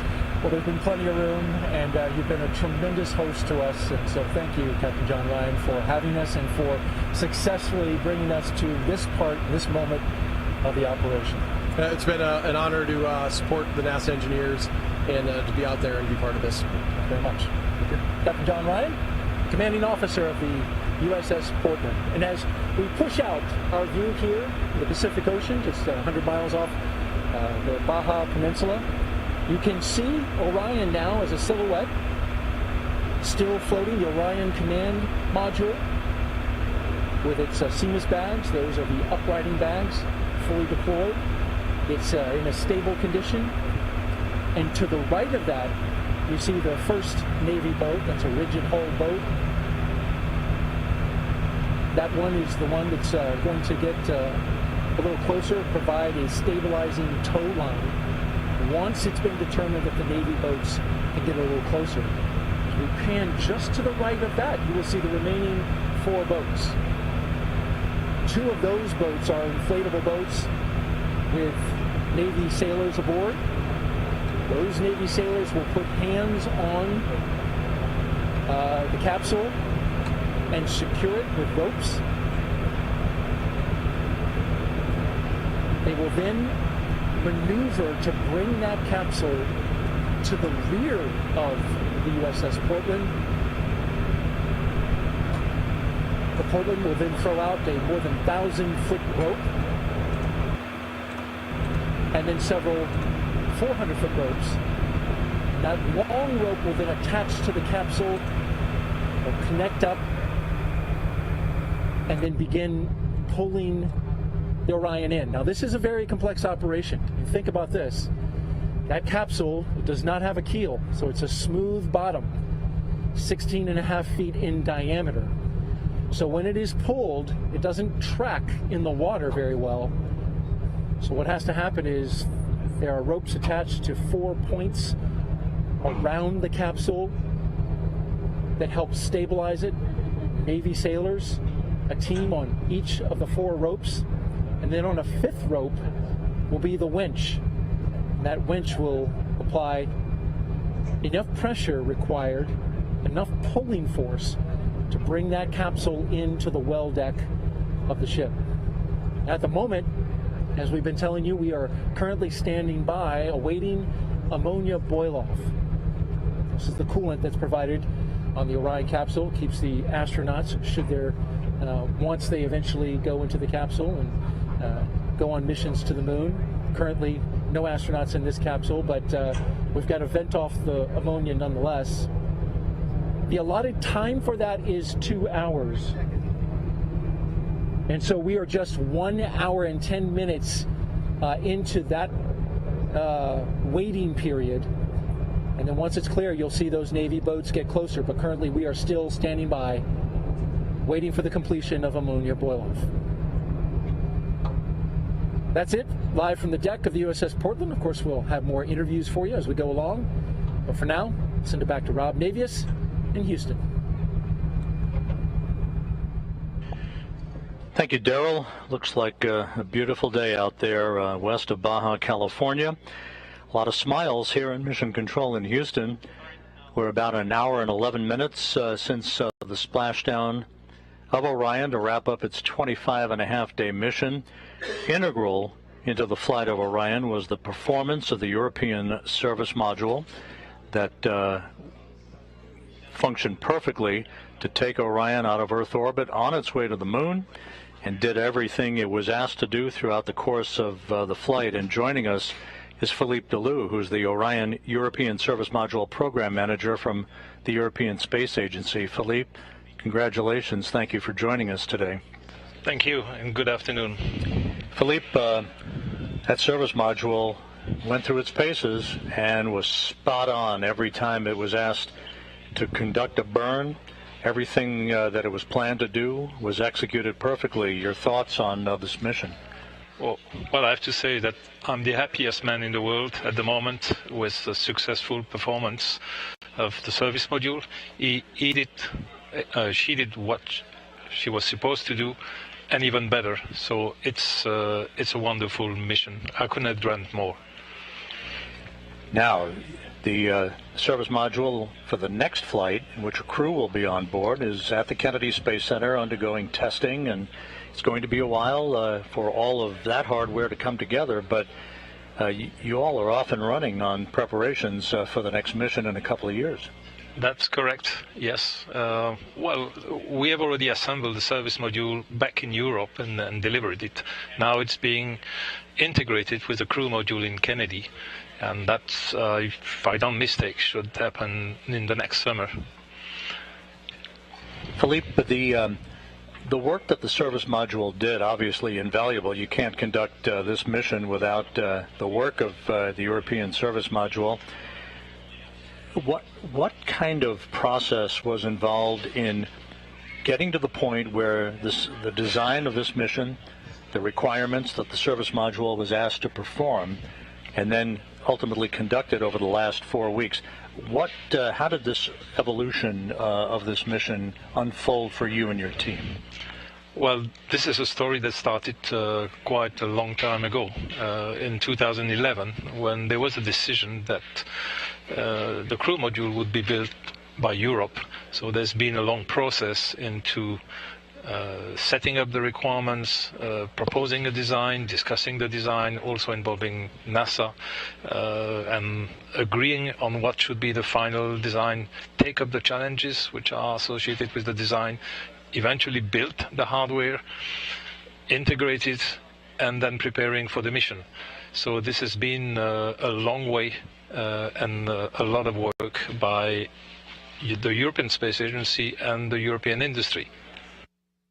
And you know, down the hall where the International Space Station is controlled out of, ESA is a frequent flyer to the International Space Station, and the international partnership, of which ESA is such a critical contributor, is so valuable to human spaceflight now and in the years ahead. Talk a little bit about that.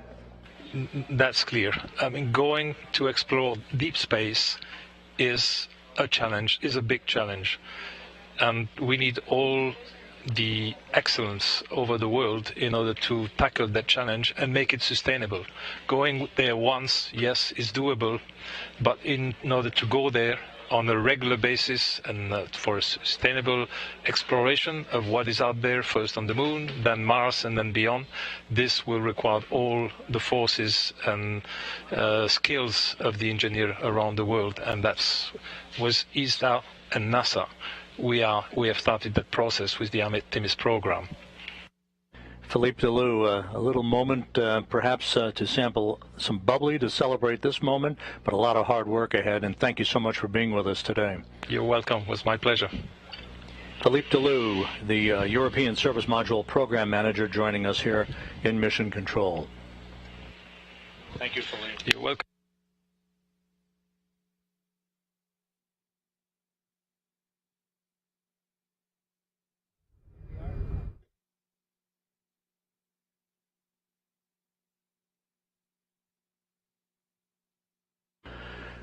This is Mission Control Houston, and all of the action now is focused on the USS Portland, west of Baja, California. My colleague Daryl Nail is there. Daryl? Rob, thank you. Yep, we're here on the deck of the USS Portland, just 100 miles off the coast of Baja, Mexico, and I'm joined by Valerie Vinchulo. She is the General Dynamics Applied Physical Sciences Senior Engineer. Thanks for being here. Yes, of course. Great. So Valerie has some fresh information and analysis that she's been doing as it pertains to this operation, bringing the Orion command module into the well deck of the USS Portland. And so she has been looking at the wave heights with a system that you use, and tell me, you've just now analyzed the sea heights. What kind of sea heights are we dealing with, and what does that mean for the recovery of the Orion capsule out there in the ocean right now? Yes, so we have two wave monitoring systems, two radars on board the ship. So we're monitoring the waves, measuring the Doppler velocity of the waves in the vicinity of the ship. So from that, we're able to get the significant wave height and where the direction of the waves are coming from along with the period. So right now we're seeing about 4 to 5 feet of waves at about 13 seconds from north-northwest. So with that information, we're able to provide a recovery heading for the ship that'll optimize, minimizing the motion in the well deck. So we're really trying to minimize that sloshing and bore wave in the well deck. And that's a key point right there, Valerie. Of course, as I don't know if you could tell at home, but we're on the ship deck leaning back and forth to those 4 to 5 foot waves that we're dealing with out there in the ocean right now. So imagine Orion bobbing out there in the ocean, coming into a well deck where those waves come into the well deck. So what has been your recommendation to the team about how to deal with these waves as they bring that capsule close? Right, so right now we're recommending a recovery course of 320 to kind of mitigate that motion. So we're kind of looking at the roll of the ship to minimize that sloshing wave, and the course of 320 is looking like the best for that recovery. That will give us a little bit of a bore wave that we're going to experience, but it's something that we think we can deal with, and we're looking forward to the recovery.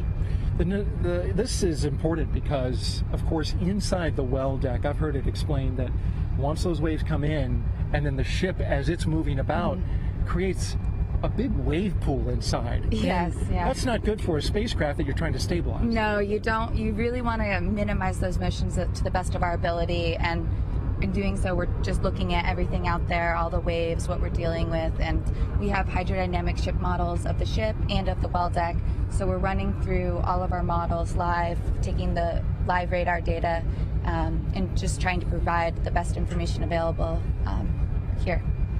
And so when they have that information, what is your role after you've given it? Do you continue to monitor? Are you active? Yes, we're constantly monitoring and running the system. We're always recording data to analyze later, so constantly doing that. And we'll provide little tweaks and updates, as we get closer. But once they've started flooding, we're really on that course. So we'll just keep monitoring what's going on. Those two radars on the ship, where are they located, and what frequency are they using? So they're located on the 05, and it's an X-band radar, and over here on the 04, so we have two, and that gives us, putting them both together, gives us a full 360 degrees, which is what you want. You want to be able to see all the waves around the ship, and they're actually an X-band radar that's been vertically polarized, so we can see the Doppler velocity as it's coming in to calculate that wave height and the swells and the wind waves in the direction they're coming in. That's high-tech stuff. I mean, it's, you've got Doppler radar. Many people may be familiar with how that helps with weather, telling our audience and weather people where the weather is, where the storm clouds are, but it literally can map out in 3 dimensions the waves around the ship. Yes, yeah, so we're looking, a lot of X-band radars, they're looking for targets, right? Another ship, avoidance, but we've polarized our radars to try to look at the waves, and just what other people might consider noise is what we want to capture. That's interesting. It's just the opposite of what it's typically used for. Yep. Well, Valerie, last question I want to ask you. You've been on the ship since we departed San Diego on Wednesday. Yes. It's been a long journey to get to this point, this weather alternate spot where the seas are much lower. They're now 12 feet or so off of San Diego, so this is certainly something you probably appreciate. Yes, yes. But let me ask you about that operation and looking out there and seeing that space capsule in the water. What was like that for you watching? Oh my gosh, it was amazing. It's something I will probably remember the rest of my life. Hearing that sonic boom and then seeing the chutes, oh my gosh, it was incredible. Valerie Minchulo, thank you so much for joining us. Yeah, thank you for having me here. All right, Rob, we'll send it back to you. Thanks, Daryl. The work continues out in the Pacific, where you have the Orion spacecraft with all 5 of its uprighting system bags fully inflated, following its splashdown 1 hour 21 minutes ago at 11:40 a.m. Central Time, 9:40 a.m. Pacific Time, to wrap up a mission of 1.4 million miles that spanned 25 and a half days, a mission that saw the vehicle launch from the Kennedy Space Center atop the Space Launch System, the maiden flight of the world's most powerful rocket. An hour and a half after launch, Orion was sent out of Earth orbit in its translunar injection to begin a voyage out to what is called a distant retrograde orbit, a highly elliptical racetrack-shaped orbit that enabled Orion to be put through its paces for almost a month, gathering all the data that it needed and that the Orion program and mission managers had hoped for, and more. All of the engineering data that will set the tone and answer a lot of the questions that will pave the way for the Artemis 2 mission, in which a crew will be placed on board the vehicle in a couple of years for a orbital mission around the moon, again in a highly elliptical orbit, a mission that would be about 10 days in length or so. That crew yet to be named, but the pace will pick up after the first of the year in fairly dramatic fashion as the work continues to prepare the Space Launch System, the next Space Launch System rocket, and the Artemis 2 Orion vehicle to support a crew during its mission around the moon and back to Earth. In the meantime, a number of test objectives are still underway for the vehicle, most notably characterizing the thermal environment of the Orion spacecraft itself.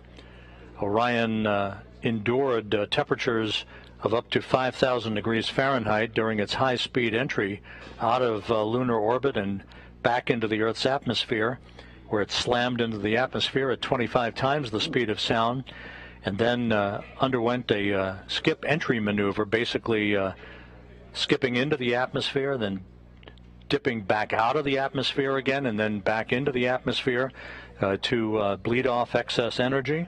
An important maneuver that was designed and executed to perfection to bleed off excess inertia and to gain data on how we can better bring in multiple splashdown sites if required in the Pacific for future crewed missions. All of the chutes were deployed in good shape. The three main chutes deployed as planned. They reefed to their full extent, and Orion gently splashed down. After entering the Earth's atmosphere at 25 times the speed of sound, it splashed down at a meager velocity of just 19 miles an hour. Very gentle splashdown velocity had a crew been on board. And here's a replay of the final seconds for Orion as it descended below a deck of clouds at about 1,700 feet of scattered clouds. That was the final deck. The Spaceflight Meteorology Group had forecast very benign conditions for Orion. It did play out exactly that way as Orion touched down at 11:40 a.m. Central Time, 9:40 a.m. Pacific Time. And there was splashdown. The chutes were cut automatically. The 5 crew module uprighting system inflatable bags inflated with helium gas as planned, and Orion is gently bobbing out with the Navy divers very, very close to the spacecraft. It's going to take several hours for them to hook up the equipment that they need to haul the vehicle into the well deck of the USS Portland and to bring it back to port.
Back here in Mission Control, the entry team of flight controllers watching the data of the post-splashdown test objectives, in which data is being acquired on the thermal characteristics of Orion. There'll be a restart of the ammonia boiler system to gain data on long range and extra cooling for the vehicle that will be in the offing when a crew gets on board. We'll be talking more about the crew aspect of what lies ahead a couple of years from now, a short time from now. But now it is time to go back to what is a very busy place on the USS Portland, and my colleague Daryl Nail. Daryl? Thanks, Rob. Yep, I'm here with Cody Kelly, who is the National Affairs Manager in the Search and Rescue Office at NASA. In terms of your job, we had good visual today of the capsule coming down. We clearly have the visual right now. We can see it in the water. Yes, sir. We know where it is. But that might not always be the case. The capsule may be beyond our visual sight, as well as in Artemis 2, the astronauts. Tell me about what your role is and how you help find out where they are in a situation like that. Yes, sir. My name again, Mike Cody Kelly. I work in our SAR mission office. Basically, we work with all of our federal and international partners to ensure that our spacecraft are interoperable with the Search and Rescue Satellite-Aided Tracking System, or the SARSAT system.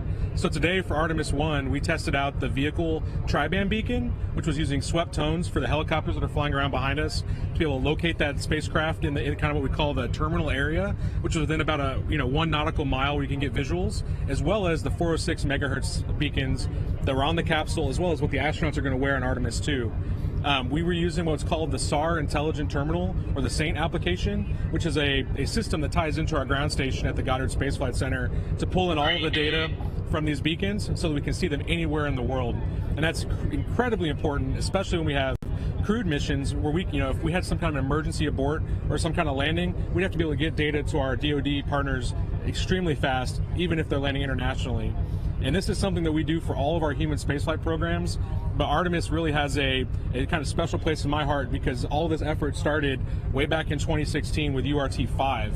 So we actually demonstrated some of our advanced technologies on URT-5 and slowly was able to be integrated with the landing and recovery team to provide them that key data on the day of landing and if there was any kind of emergency. The astronauts are going to wear what's called the Angel beacons, which are the advanced next generation emergency locator beacons that are located on their life preserver equipment, and that's going to be able to track an astronaut if they had to get out of the capsule, if there was an ammonia leak or some kind of emergency, as well as tying that into what the vehicle telemetry is saying to be able to give a good SAR picture to these guys that are flying helicopters looking for survivors or being able to go rescue astronauts. And so let's talk a little bit about that further. The astronauts will be wearing GPS, essentially they're GPS locators, right? Exactly, yes, sir. They're beacons. And then, of course, the crew module itself has a tri-beacon. Yes, sir. So how do you delineate between those two? And that's really the power of our ground station and all these web applications. They're two different legacy beacons. You have a first-generation SARSAT beacon, which is what you have on a standard boat. Even the ship itself has a first-generation beacon. And then we have what is called a second-generation beacon, which is an advanced waveform that's specifically for the astronauts themselves. In our application, we're able to actually identify each of those beacon IDs and tie them to a specific crew member so that when they turn it on, we know exactly whose beacon that is and exactly where it's at. And the power behind that is with these emerging technologies, we're able to do this even if we have bad GPS connection or we're really anywhere in the world. And this is the kind of stuff that you can have is if you go to a vendor and buy it for your boat, if you're out hiking, we're using those technologies for civilians for astronaut use and kind of vetting it out here out in the open ocean, knowing that astronauts are really one of our prime customers. So you ran a test today, right? Yes. As this operation was unfolding, the crew module was sending out its beacon, its tri-beacon, but then you also had those Angel beacons for the astronauts. They were what? You put them on the boats, yeah, right? we put them on the ribs or the rigid hulls, inflatable boats that are out there tending the capsule, as well as on the fantail of the ship. What we're doing is we're looking to make sure the air crews could delineate between these various beacons if the crew members ever had to get out, as well as looking at the performance of the vehicle tri-band beacon after it's spent almost 2 weeks in space. So we're looking at not only today's technology but tomorrow's technology to kind of serve Artemis emerging partners and really the folks that are going to be in harm's way on a daily basis. Your test was part of the operation today, and how did it perform? It went phenomenally. I can't give more kudos to the crew of the Portland, First Air Force Det 3 setting that all up with the Navy, the Air Force, as well as some of our international partners in the U.S. StarSat program that made this all happen. So it was really a team effort, and it went flawlessly, just like this mission. So I couldn't be more happy. And you could clearly identify the capsule and the two angel beacons. I mean, it was clear as day. It was clear as day, and we've been working on this application for over 2 years with this mission in mind, and it executed flawlessly. And the coders and developers at Goddard Space Flight Center did a phenomenal job being able to get this ready on time, on mission, and on location. Cody Kelly, Manager of National Affairs, Search and Rescue Office at NASA. Thank you very much for joining us. Thank you. Rob, we'll send it back to you. Thanks, Daryl. Great job out there, by the way, throughout the course of the day. A great view of Orion as it sits passively in the fairly calm waters of the Pacific, west of Baja, California.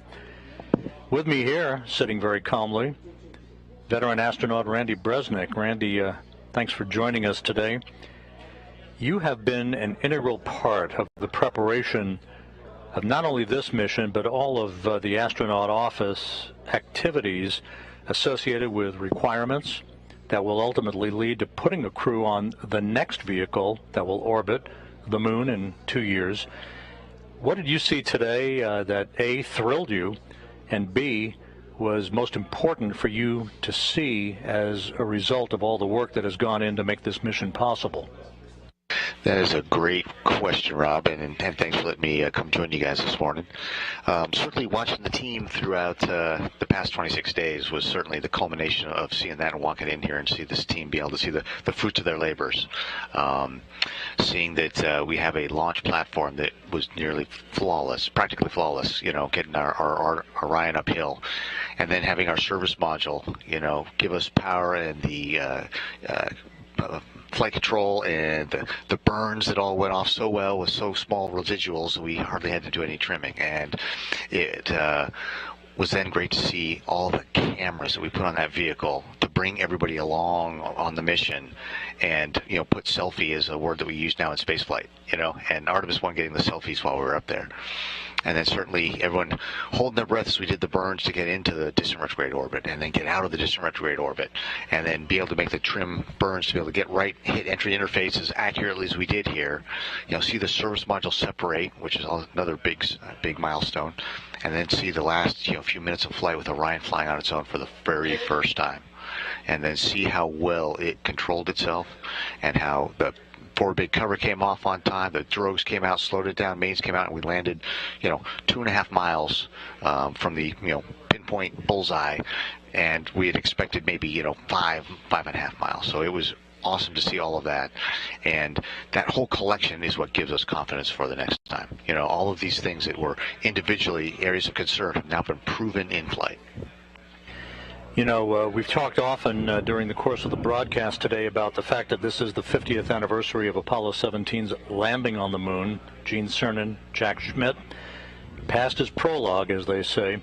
And now, from an astronaut office perspective, as you look down the road over the next 2 years, a lot of work to do, but certainly a leg up on what we think will be a launch in the 2024 timeframe. Absolutely. The post-flight data reduction and everything else will be amazing to see in the next few weeks and months. But starting next week, we're right into Artemis 2 continuum processing. We got Artemis 2 crew module and service module sitting there at KSC right now, going through its final, their final assembly, and then we had to do the verification, validation, test out, and make sure everything's working. And things like systems like the ECLIS system, which we didn't have on this, and so the first time that we're flying with that system will be when crew are on board, and so that'll be a really important, thorough checkout here on the deck. Certainly, in the next quarter, ideally assigning the crew to it so that we can start building their spacesuits, getting them involved in training, and getting them ready to go in that 2-year mark. And hopefully we will either meet or beat that 2-year mark. And so that'll be exciting to see if we can move that fast to continue the momentum that we got from this flight. And an interesting flight design for Artemis 2, where another highly elliptical orbit around the moon. This is not like your father's Apollo 8, where we simply orbited almost at an equatorial nature. But we're going to be chasing the interim cryogenic propulsion stage as well. Yeah, certainly. When you look at how bold Apollo was, we had never been to the moon. We didn't know we could do it. We planned on having Apollo 7, and we flew that crew module in low Earth orbit. And then Apollo 8, we launched it around the moon and it stunned the world and, proved to ourselves, that we could do this. Well, guess what? We're doing that in one mission on Artemis 2. We're doing Apollo 7 and 8 combined. So that is a bold statement and audacious goal for NASA to set. And like you said, the highly elliptical orbit that we launch up in here on Earth, so we can launch out, get into a 24-hour orbit to check out that environmental and life control system, such that we know that we can breathe. We know that the cooling works. We know that all the systems work. Scrub the CO2, take out the humidity, to try the exercise device. So we know that by the time we end that period and we do the translunar injection burn, we know that we're good to go for the next 9 days to be able to get around the moon and come on back.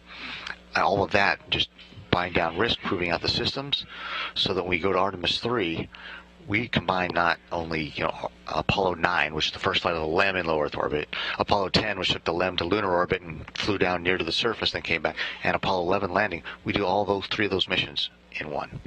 And that is very exciting, very bold, and it has got to be exciting to anybody that's in the space program, is interested in the space program, or the young people out there who are the first future space explorers who will be on those later Artemis missions. Final question, Randy. Space is no stranger to you. You've spent quite a bit of time, shuttle flight, long-duration mission on the International Space Station. But if there was a singular image from the last 25 and a half days that sticks with you, that drove it home, that we were going well beyond the Earth, what would that be? It would certainly be the missions where we were on the far part, where we were 268,000 miles away from Earth, and you saw Earthrise over the moon, and thinking that the next time we take those pictures, that could be with somebody behind the back of the camera, not the vehicle taking it himself. It's going to be an interesting couple of years, a very exciting couple of years. And Randy Bresnik, thanks for joining us today. Appreciate it. All right. Thank you. And congratulations to our Artemis team everywhere all over the world. They deserve a very well-deserved day off after this mission, but certainly looking forward to the next 2 years where we are able to take that and capitalize on it. And as we say, wash, rinse, repeat. Copy that. Thank you, Randy. Appreciate it. Randy Bresnik with us here in Mission Control. It's been about an hour and 40 minutes since Orion splashed down. We're continuing out in the Pacific to secure the spacecraft and ultimately get it into the well deck of the USS Portland.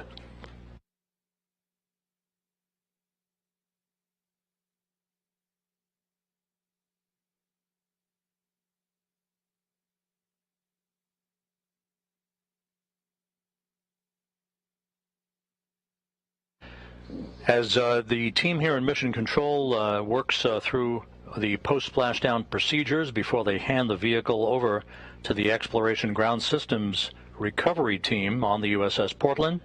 Again, let's go back out west of here to west of Baja, California, where Daryl Nail is standing by on the deck of the USS Portland. Daryl? It's simply beautiful out here, Rob, and we've got a perfect view, a front row seat to the Orion splashdown. I want to give you a quick update on the recovery operations. Recovery Director Melissa Jones has decided to go the full 2-hour waiting period for ammonia boil-off, and so that's going to put us at 11:40 a.m. Pacific time for the boats to then close in and get next to the spacecraft and begin sniffing it for any hazardous gases. You can see it just right off the port side of the USS Portland, still in the water. The Navy boats off to the left, they're standing by for that moment, which is in just about 18 minutes from now. They're going to go in and start that procedure. Both helicopters, though, are back on the flight deck as well. Those assets have completed their part of the job. I want to bring in now Jeremy Vanderkam. This is a special individual. Well, of course, everybody's special, but when it comes to the heat shield, this is something you know well. You are the Deputy Thermal Protection System Manager for the Orion program. Your team designed the heat shield, tested it, and have been basically there from the start of this. And so I want to ask you, this, of course, has been the primary objective of this test flight. That's right. Testing the very component, the heat shield, that you and your team helped design. And so I want to ask you, first of all, how much do you just want to get out there and take a look at that heat shield, which is right behind you? I can't wait. Yeah. I tried to convince lots of people to let me in the small boats. Didn't happen, but that's okay. We'll be doing our inspections once we get hard down in the well deck later this afternoon, and we'll get a good look at how we did. Do you have any early information from the imagery that has been taken thus far? Not a lot so far. We've been, looking at the capsule as it floats in the water through our binoculars and whatnot. Everything looks great, exactly as we expected it so far. But yeah, we'll get the details going here in a few hours. So tell me about this particular heat shield. It is different and also similar in ways to previous heat shields. Tell me about it. How does it work? Yeah, so this is the largest ablative heat shield that humans have ever devised. For a spacecraft devised to take humans farther away from our home planet than ever.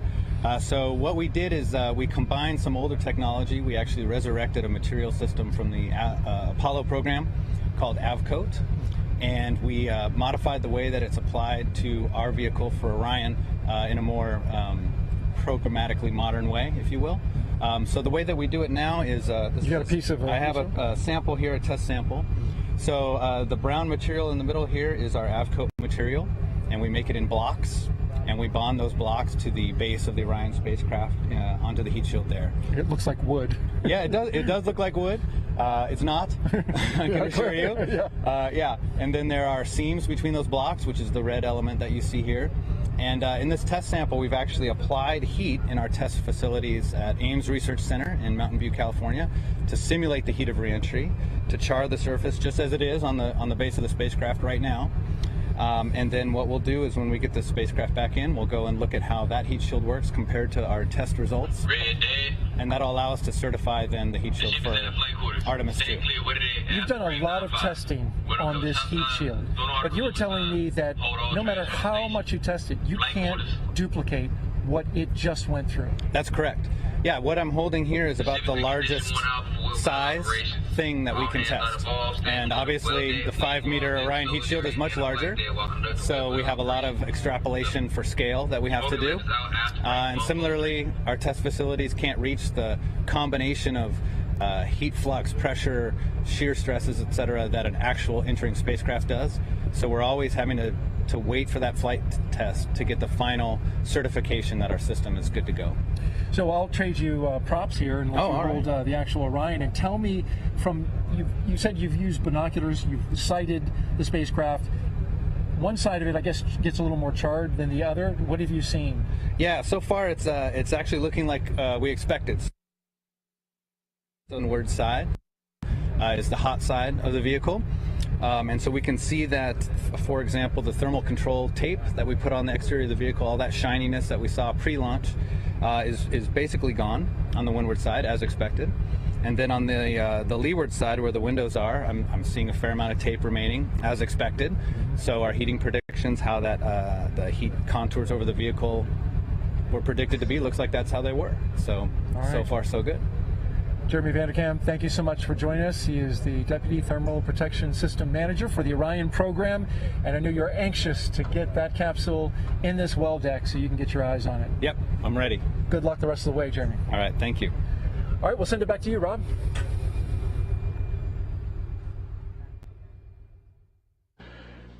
Thank you, Daryl. Back here in Mission Control. We're about 32 minutes or so away from the point at which the entry team of flight controllers plan to hand the vehicle over to the Exploration Ground Systems recovery team that Daryl has been involved with on the USS Portland. That will come after the completion of detailed flight test objectives, the last of which will be the restart of an ammonia boiler system to provide additional cooling for the vehicle. This is a test to see what kind of additional cooling might be required once a crewed mission returns from the moon to maintain the most comfortable level of cooling for a crew on board that is returning from the moon for an extended period of time, particularly if they wind up splashing down a further distance away from the recovery ship than Orion did today. Everything went perfectly during Orion's high-speed entry back into the Earth's atmosphere, and it splashed down and all of the post-splashdown activities that have occurred so far. as we will be continuing our coverage until Judd Freeling, the entry flight director, hands back the vehicle to the Exploration Ground Systems folks out in the Pacific.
And again, back here in Mission Control, you're looking at Flight Director Judd Freeling.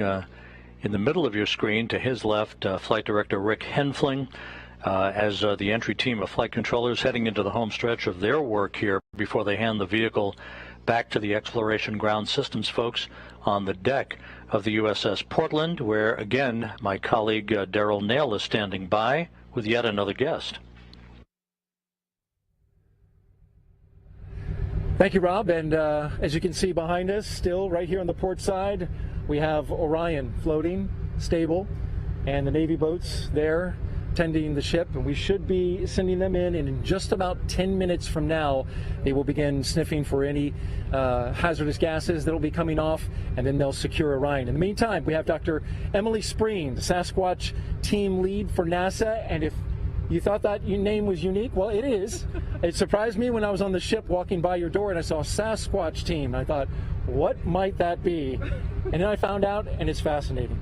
Emily, tell me, first of all, what is the Sasquatch team? What do you do?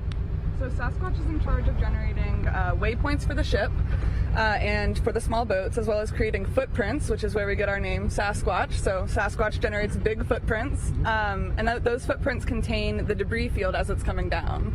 And that's used to help position the helos in the air and keep people safe and outside of that debris field as we are, having a spacecraft splashdown. Absolutely, and it's really incredible. You were explaining to me, how you calculate these footprints, and just for background, as the Orion comes down and separates out the forward bay cover, which reveals the parachutes, and then there are certain items around that, a sabot, a lid, various pieces are coming out of it, and your team is able to model exactly or approximately where those pieces fall in the water so that assets can get close. How do you figure that out? So a lot of the data came out of CPAS drop test. That's Capsule Parachute Assembly System drop tests. Those are done out in Yuma. That was used to prove the Orion parachute system. From that, we were able to derive a lot of the aerodynamic properties of some of the debris objects, which I've got some here. You sure do. So these are drogue, lid, and sabot. They're not flight versions, but they are, representative size. These would be, on top and bottom of a parachute as it's mortar deployed, like a cannon out from Orion. We've also got a smaller piece of debris here, and that's a pilot sabot. So essentially, at the drop tests, we were able to, really hammer down what those different aerodynamic properties are using rate of descent and then where those things touch down in Yuma. And we're able to use that in our model here for actual Artemis 1 operations. And as I understand it, there are 26 pieces of debris, right, that came out from, the separation of the forward bay cover and the parachutes, and you model every single one of those 26 pieces? They're modeled as a group, so, we've got a group of lids, that come off at drogue parachute deployment, right? So we've got, a couple lids that come off, a couple sabots.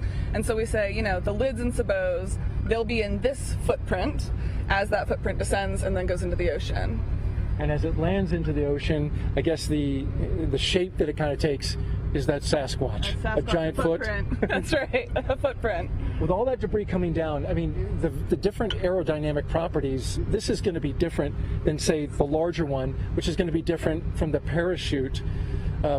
what kind of modeling goes in to be able to tell where that parachute's going to float? Because a parachute takes many forms as it's falling. Right. So we're taking in, we're using that CPAS data, but we're also taking in day of weather conditions. So we've got, weather people on board the USS Portland with us, and we're talking with spaceflight meteorology back in Mission Control in Houston, and we're getting information that we're using to take into account, because once things are on parachutes, just like you said, they're drifting. But with that, we were able to predict the CM splashdown location within a nautical mile. So that's impressive. Yeah, we're really, really pleased. It went beautifully. Wow, nice job to your team and to you. Thank you. That right there is impressive. I was just going to ask you, how about the rest of the debris field? Were you able to determine with what level of accuracy the rest of it came down? So right now, none of those other pieces have GPS information on them. We're hoping to get some information about that later. We'll see what the ship's capabilities are and what NASA's able to get from that. But that's something that's still in the works, so we'll see. All right. I'm pretty certain. Emily Spreen, Sasquatch team lead for NASA. Thank you to you and your team for doing such a great job with us and joining us. It's been an honor. It's been great. Thank you. All right. Rob? Thanks, Daryl. We're coming up on the 2-hour mark since Orion splashdown on target in the Pacific, west of Baja, California. The end to Orion's 25-and-a-half-day mission culminated a mission that was punctuated by a tremendous number of highlights, and we can take a look back at some of those highlights now. That began with the launch of the Space Launch System from Launch Pad 39B at the Kennedy Space Center at 1:47 a.m. Eastern Time on November 16th.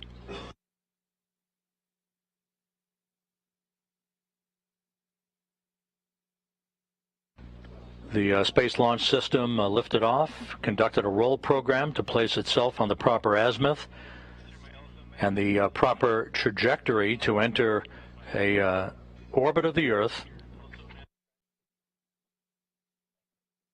It would spend the Orion spacecraft itself with its associated European service module and the attached interim cryogenic propulsion stage would spend one orbit in low Earth orbit. And there is the separation of the core stage. The vehicle conducted a translunar injection burn that enabled Orion to break out of low Earth orbit and begin its trajectory toward the moon, and the elliptical orbit, the highly elliptical orbit, called the distant retrograde orbit, that provided the time that was required for Orion to acquire data on the space environment and the time required for engineers to test all of its systems and collect as much data as possible in this first test flight that would precede placing a crew on board an Orion spacecraft 2 years from now. This dramatic video of the Earth-Moon transit that took place showed and punctuated the fact that we were pressing away from our home planet to a distance of some 268,000 miles away from Earth, further than any human-rated spacecraft had ever traveled, for a spacecraft designed to return humans to Earth, eclipsing the mark set by the Apollo 13 vehicle back in 1970.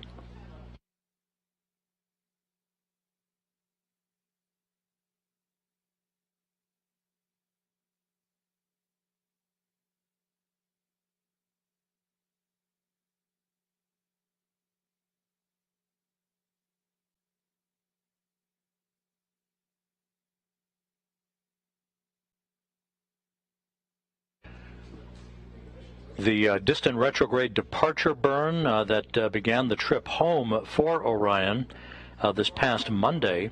You can see the effect of that engine firing on the solar arrays on Orion's service module.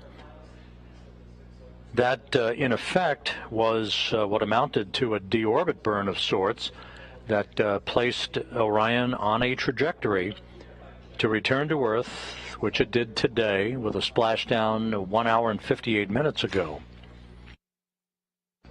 As we circled back around the moon for the return powered flyby, we saw a dramatic close-up of the moon and the crescent of the Earth in the distance, using the moon's gravitational field as a slingshot effect to set our sights on the Earth and the trajectory required to splash down in the Pacific, which we did, as Orion gently waits for the arrival of the recovery team that will begin the process of hauling the spacecraft into the well deck of the USS Portland.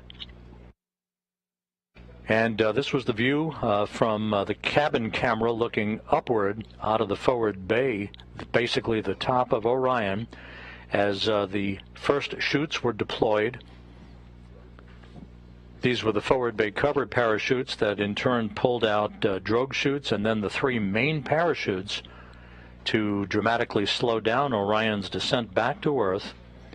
And as you see here, under 3 fully reefed chutes, Orion finally splashed down at 11:40 a.m. Central Time, 9:40 a.m. Pacific Time, to wrap up its mission of 1.4 million miles.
This is Mission Control Houston. Flight controllers here reporting back to Flight Director Judd Freeling that they have begun the power down of Orion's systems, with everything looking good and data having been acquired.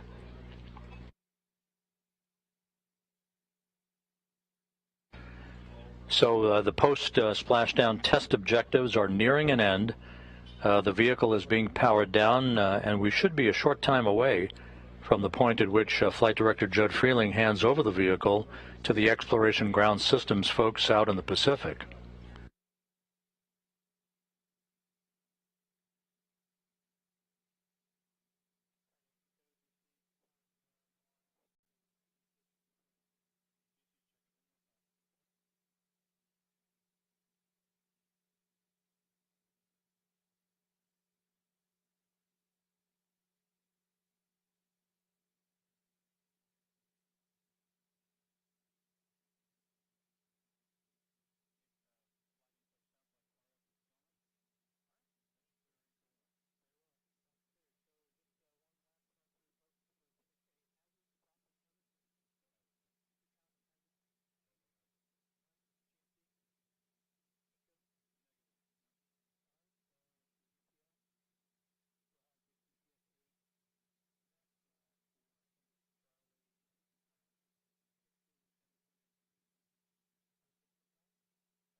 will be heading back shortly to the USS Portland, but as you can see, the first contingent of the Navy boats are approaching the Orion spacecraft, which is in great shape following its high-speed entry and splashdown that occurred just over 2 hours ago.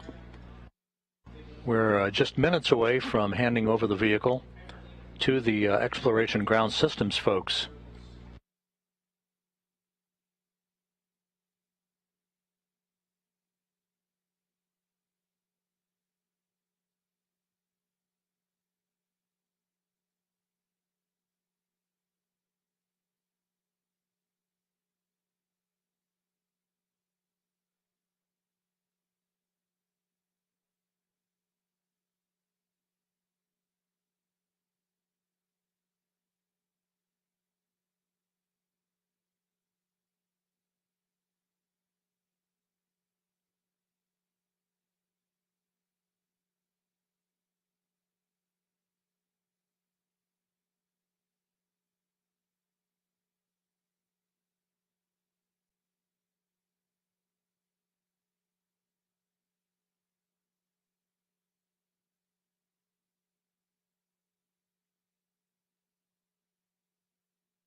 This is Mission Control Houston. Entry Flight Director Judd Freeling, who also was the Ascent Flight Director for Orion's launch aboard the Space Launch System 25.5 days ago, is addressing his team of flight controllers here in Mission Control.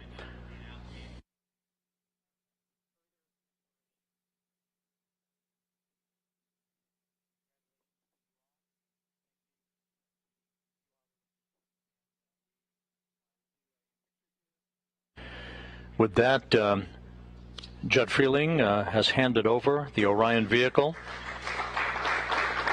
to a round of applause.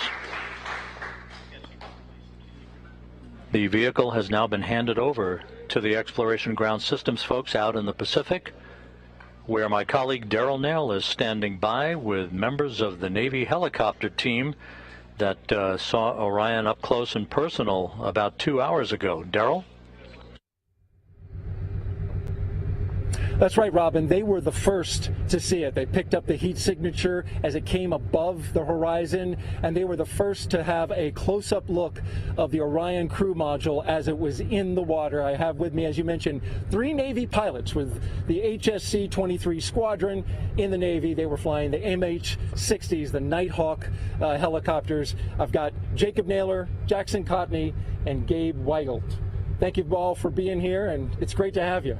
Thanks for having us. Yeah, thank you. Well, tell me, first of all, this operation, for those who were watching earlier on, we saw your helicopters going around the area almost immediately after splashdown. Tell me about how you're able to do that and then what unfolded for your mission.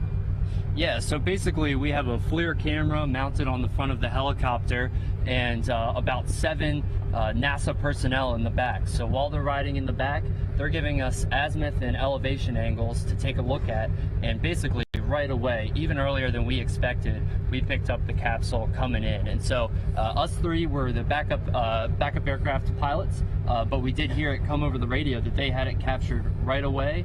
They have basically a FLIR that uses infrared, so it's seeing how hot that capsule is coming down. They caught it a whole way down, which was exactly what we needed for that engineering data.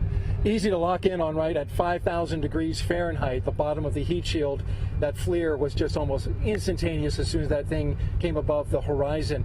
Then you began capturing imagery, and we watched as the helicopters circled, and sometimes they were doing some pretty nice banks around the Orion crew module. What was that about, Jackson? Why did they take that path around Orion? Yeah, so the second part of the mission was to get a hazard analysis of the capsule, and then just engineering level fidelity data, like imagery from some of the photographers on board. And then we had another helicopter up that was testing out the new Angel beacon that the crews are going to wear eventually when the capsule does come down. So that all deals with our primary mission set of search and rescue, which is what we're hoping to do in Artemis 2, is to actually pull the astronauts from the capsule via the hoist. Right. And so you guys were also using data from the Sasquatch team. We just interviewed them and heard about the great work that they did in predicting where that debris field would be coming down, 26 different pieces as the crew module was getting its parachutes out and everything. Using that data, how accurate was it for you, and how did it help you fly around the area? So there was actually one of the NASA personnel in the back had a tablet which had the debris field on top of it, and as time goes on, that debris field could get a little smaller and smaller, and so they helped give us headings and guidances on where to turn and where to get the aircraft to avoid any of that debris field coming down and hitting us in the head on the helicopter. So yeah, right. And successful. You guys were looked great out there at sea, surrounding the capsule, flying, in fact, at sometimes very closely. We saw you hover. I don't know what the feet was, but it looked pretty close to the ocean surface. Probably about 50 feet above, just so that the photographers could get good data. And then we were kept safe by Emily and her team. The whole Sasquatch team helped us with the footprint so that we knew where we could fly, so that we'd be safe. Where does this rank for you guys in terms of your mission? I mean, you're young fellas, so you don't have your call signs yet, which eventually you'll get that. But being a part of this mission, it's very different, right? The civilian nature, where most DoD missions are not of that nature. So, where does it rank in terms of you? What kind of what was it like for you? It's absolutely amazing, and certainly a career highlight for us up until this point. Yeah, we were still just in the backup aircraft, but just being able to just support these awesome pilots that were out there with us. We had Therapist and Ripper and Stapler and James. All of them did such a great job. So we're just really excited that this is both exciting for us and kind of plants that seed to be exciting for everyone else watching, and excited for the next mission with astronauts in it. So. And that'll be the next great part, right? So as Navy pilots, you'll be able to hover over top of the next capsule that comes down, and it's going to have astronauts in it. Briefly describe what you imagine that would be like. That's got to be an unreal experience. I hope I'm still around to be able to be a part of that, because that's got to be one of the greatest feelings ever, pulling someone out of a capsule that's just been to the moon and back. Unimaginable feeling, I got to say. Absolutely. Well, thank you all. We appreciate you. Jacob Naylor, Jackson Cotney, and Gabe Weigelt with the HS-23 Squadron. Great job today. Thank you for joining us, and we appreciate you being here. Thanks for having us. Thank you so much. Appreciate you. All right, and here on the USS Portland, the mission continues. The operation to recover the Orion command module, which you see is still out there in the Pacific. We're awaiting the Navy boats to get a little closer to begin their operations and sniffing out hazardous gases and making sure that they are able to connect up to that capsule and tow it back inside the USS Portland, our Navy ship on scene here. That's going to do it for us, for the Exploration Ground Systems, the Department of Defense, and NASA. We want to send it back to you, Rob, in Houston, Texas.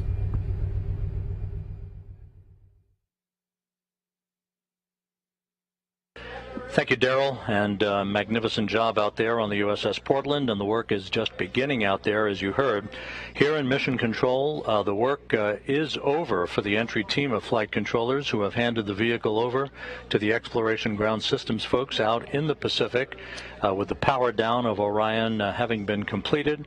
Entry Flight Director Judd Freeling has released his team, and they will be making their way out of Mission Control, with Orion's handover now complete. Splashdown occurring at 11:40 a.m. Central Time, 9:40 a.m. Pacific Time. The team is posing for a team picture before they are released for the day. Upcoming, you can follow, if you wish, all of the remaining recovery work including the Orion being brought into the well deck of the USS Portland on the YouTube channel that you see there, www.youtube.com/KSC Newsroom. The Kennedy Space Center Exploration Ground Systems folks now in charge of the operations to bring Orion back into the well deck, to get it back on shore, and then transport it back to the Kennedy Space Center for post-flight analysis. That'll wrap up our coverage of Orion's return to Earth. And let's point you to our post-splashdown news conference that's coming up at 2:30 p.m. Central Time, 3:30 p.m. Eastern Time on NASA television, as a variety of folks discuss entry, splashdown, and recovery, and take a look back at the 25-and-a-half-day mission of Orion, its first flight, next stop, a crew on board 2 years from now. With that, we wish you a great Sunday. This is Mission Control Houston.